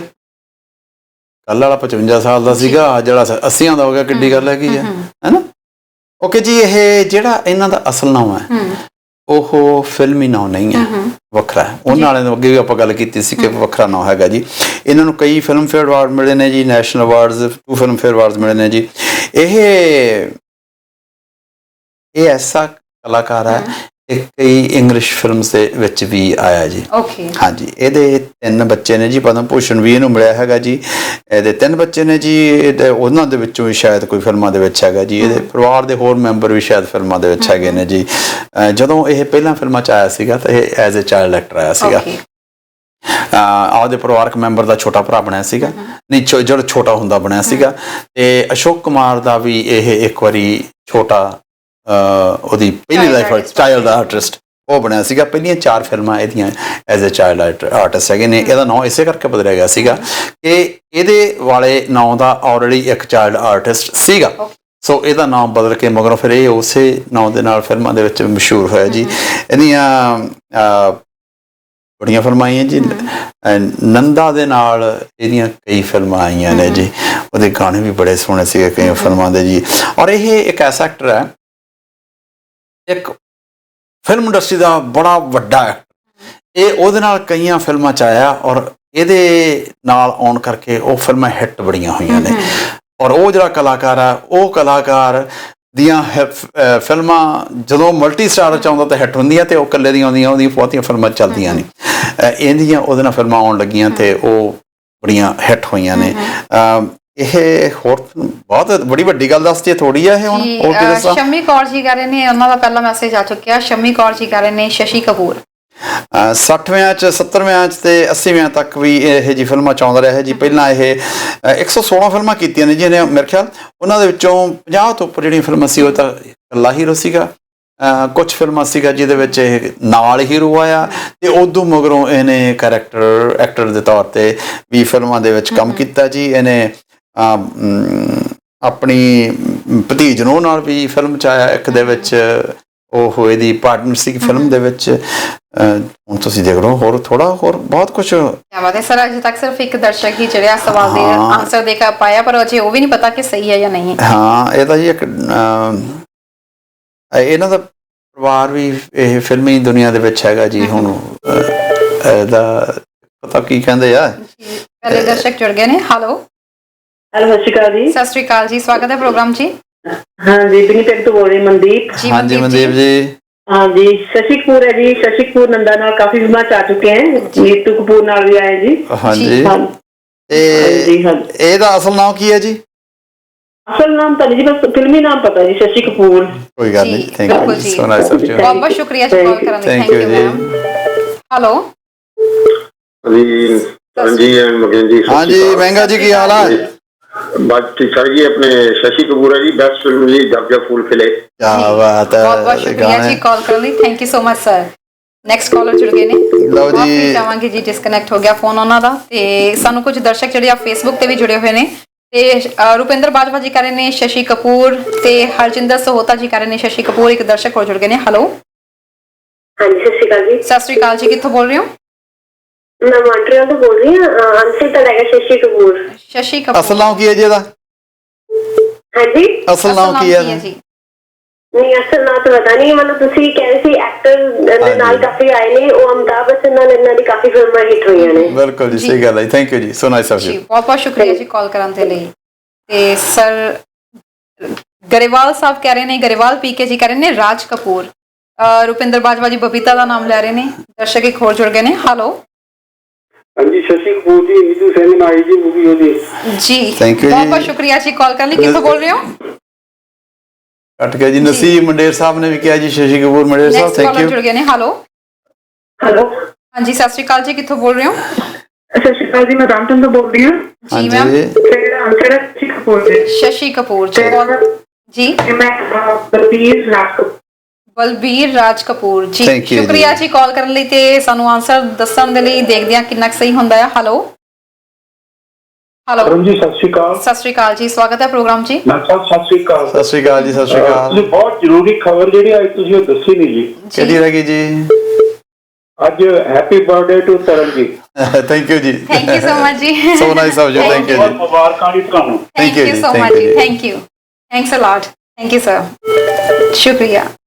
ਮਾਫੀ ਚਾਹਾਂਗੇ ਜੀ ਕਿ ਦਰਸ਼ਕ ਸਾਡੇ ਨਾਲ ਡਿਸਕਨੈਕਟ ਹੋ ਗਏ ਨੇ ਜੀ। ਅਮਰਜੀਤ ਕੌਰ ਜੀ ਕਹਿ ਰਹੇ ਨੇ ਬਲਬੀਰ ਰਾਜ ਕਪੂਰ, ਦਰਸ਼ਕ ਇੱਕ ਹੋਰ ਜੁੜ ਗਏ, ਫੋਨ ਡਿਸਕਨੈਕਟ ਹੋ ਜੀ। ਗਿਆ, ਮਾਫੀ ਸਹੀ ਚਾਹਾਂਗੇ। ਗੱਲ ਹੈ ਜੀ। ਹੈਲੋ ਹੈਲੋ, ਸਤਿ ਸ਼੍ਰੀ ਅਕਾਲ ਜੀ। ਸਤਿ ਸ਼੍ਰੀ ਅਕਾਲ ਜੀ। ਜੀ, ਅਸੀਂ ਆਨਸਰ ਕਰਨਾ ਹੈ ਜੀ ਜ਼ਰੂਰ ਦੱਸੋ ਜੀ, ਜੀ, ਹਾਂਜੀ। ਦੱਸੋ ਕਿੱਥੋਂ ਬੋਲ ਰਹੇ ਹੋ ਟੋਰਾਂਟੋ ਤੋਂ। ਜੀ, ਕੀ ਕਹਿਣਾ ਚਾਹੁੰਦੇ ਹੋ? ਜਿਹੜੇ ਐਕਟਰ ਦਾ ਨਾਮ ਪੁੱਛਿਆ ਉਹਨਾਂ ਦਾ ਨਾਮ ਹੈ ਸ਼ਸ਼ੀ ਕਪੂਰ। Shashi Thank you। ਕਪੂਰ ਜਿਹੜੀ ਉਹਨਾਂ ਦੀ ਸ਼ਸ਼ੀ ਕਪੂਰ। ਜੀ ਹਾਂਜੀ, ਜੀ, ਹਾਂਜੀ। ਸ਼ਸ਼ੀ ਕਪੂਰ, ਅੱਗੇ ਤੁਸੀਂ ਦੱਸੋ। ਹਾਂਜੀ, ਤੇ ਉਹ ਜਿਹੜੇ ਉਹਨਾਂ ਦੇ ਰਿਲੇਟਿਵਸ ਨਾਲ ਮੂਵੀ ਆਈ ਹੋਈ ਕਿ ਬਬੀਤਾ ਤੇ ਇੱਕ ਨੀਤੂ। ਕੀ ਹਾਂਜੀ, ਬਾਤ ਹੈ thank you ਜੀ, ਜੀ, ਸ਼ੁਕਰੀਆ so ਜੀ, nice ਸ਼ੁਕਰੀਆ of you, ਕਾਲ ਕਰਨ thank ਲਈ। you ਤੁਹਾਨੂੰ ਜੀ। ਉਹਨਾਂ ਦਾ ਨਾਮ ਪਤਾ ਜੀ? ਨਹੀਂ, ਮੇਰੇ ਮਦਰ ਇਨ ਲਾ ਨੂੰ ਪਤਾ ਸੀ ਉਹਨਾਂ ਨੇ। ਸ਼ੁਕਰੀਆ ਜੀ, Thank you ਸ਼ੁਕਰੀਆ ਜੀ। ਕਾਲ ਕਰਨ ਲਈ, ਥੈਂਕ ਯੂ ਸੋ ਮਚ ਜੀ। ਸੋਨੀਆ ਸੁਰਧਰ ਕਰਨੇ Balvir Prithvi Raj Kapoor is real name of Shashi Kapoor. ਹਾਂਜੀ। Rupinder Bajwa ji, his movie with Babita Haseena Maan Jayegi. ਹਾਂਜੀ, ਤੇ ਉਹ ਨੰਦਾ ਦੇ ਨਾਲ ਜਿਹੜੀ ਫਿਲਮ ਇੱਕ ਬਹੁਤ ਹਿੱਟ ਹੋਈ ਸੀ, ਮਹਿੰਗਾ ਜੀ ਨੇ ਜਿਹੜੀ ਗੱਲ ਕਹੀ ਹੈ ਜੀ, ਮੇਰੇ ਕੋਲ ਉਹਦਾ ਗਾਣਾ ਸੀ, ਲਿਖੇ ਜੋ खत तुझे वो तेरी याद में हजारों रंग के सुनी नजारे, सवेरा जो हुआ तो फूल बन गए, रात आई तो सितारे बन गए, एक था गुल और एक थी बुलबुल समथिंग है जे। ਬਿਊਟੀਫੁਲ ਫਿਲਮ, ਬੜੇ ਸੋਹਣੇ ਗਾਣੇ ਸੁਣਨ ਵਾਲੇ। ਅੱਗੇ ਫਿਲਮਾਂ ਗਾਣਿਆਂ ਦੇ ਜ਼ੋਰ ਤੇ ਚੱਲਦੀ ਹੁੰਦੀ ਸੀ ਤਰਨ, ਅੱਜ ਕੱਲ੍ਹ ਕਈਆਂ 'ਚ ਘੱਟ ਗਾਣੇ ਆਉਂਦੇ ਆ। ਉਦੋਂ 9 10 ਗਾਣੇ, ਬਸ ਬੰਦਾ ਗਾਣੇ ਸੁਣ ਨਹੀਂ ਜਾਂਦਾ ਹੁੰਦਾ ਸੀਗਾ। ਐਵਰਗ੍ਰੀਨ ਗਾਣੇ। ਹਾਂਜੀ, ਔਰ ਉਹ 60s ਵਾਲੇ ਗਾਣੇ, ਬਿਊਟੀਫੁਲ ਸੌਂਗਸ। ਕਿਆ ਬਾਤ ਹੈ। ਬਿਲਕੁਲ ਜੀ। Shashi Kapoor, Balbir Raj Kapoor, thank you very much ਜੀ। ਅੱਜ ਇੰਨਾ ਹੀ ਕਾਫੀ, ਕੱਲ ਨੂੰ ਫਿਰ ਪ੍ਰੋਗਰਾਮ ਲੈ ਕੇ ਆਵਾਂਗੇ ਜੀ। ਹਾਂਜੀ, ਤਰਨਜੀਤ ਦਾ ਅੱਜ ਬਰਥਡੇ ਜੀ ਅਗੇਨ। ਤਰਨ ਤੇਰੀਆਂ ਸਾਰੀਆਂ ਮਨ ਦੀਆਂ ਮੁਰਾਦਾਂ ਪੂਰੀਆਂ। Wish you all the best, happy birthday. Thank you ਜੀ। ਸਤਿ ਸ਼੍ਰੀ ਤੇ ਅਕਾਲ। ਸਾਰੇ ਦਰਸ਼ਕਾਂ ਦਾ ਵੀ ਧੰਨਵਾਦ ਜੀ, ਤੁਹਾਡੇ ਕਮੈਂਟਸ ਮੈਂ ਪੜ੍ਹ ਰਹੀ ਸੀ। Thank you so much for your ਵਿਸ਼ੇਸ। ਤੇ ਉਮੀਦ ਕਰਦੇ ਹਾਂ ਪ੍ਰੋਗਰਾਮ ਵੀ ਤੁਹਾਨੂੰ ਪਸੰਦ ਆਇਆ ਹੋਵੇਗਾ। ਕੱਲ ਨੂੰ ਫਿਰ ਹੋਵੇਗੀ ਮੁਲਾਕਾਤ। ਦੇਖਦੇ ਰਹੋ ਹਮਦਰ ਟੀਵੀ। ਸਤਿ ਸ਼੍ਰੀ ਅਕਾਲ। ਲੇਟੈਸਟ ਨਿਊਜ਼ ਸਭ ਤੋਂ ਪਹਿਲਾਂ ਆਪਣੇ ਫੋਨ ਤੇ ਦੇਖਣ ਲਈ ਸਾਡਾ ਚੈਨਲ ਸਬਸਕ੍ਰਾਈਬ ਕਰੋ ਅਤੇ ਨੋਟੀਫਿਕੇਸ਼ਨ ਦੇ ਲਈ ਬੈਲ ਆਈਕਨ ਜ਼ਰੂਰ ਦਬਾਓ।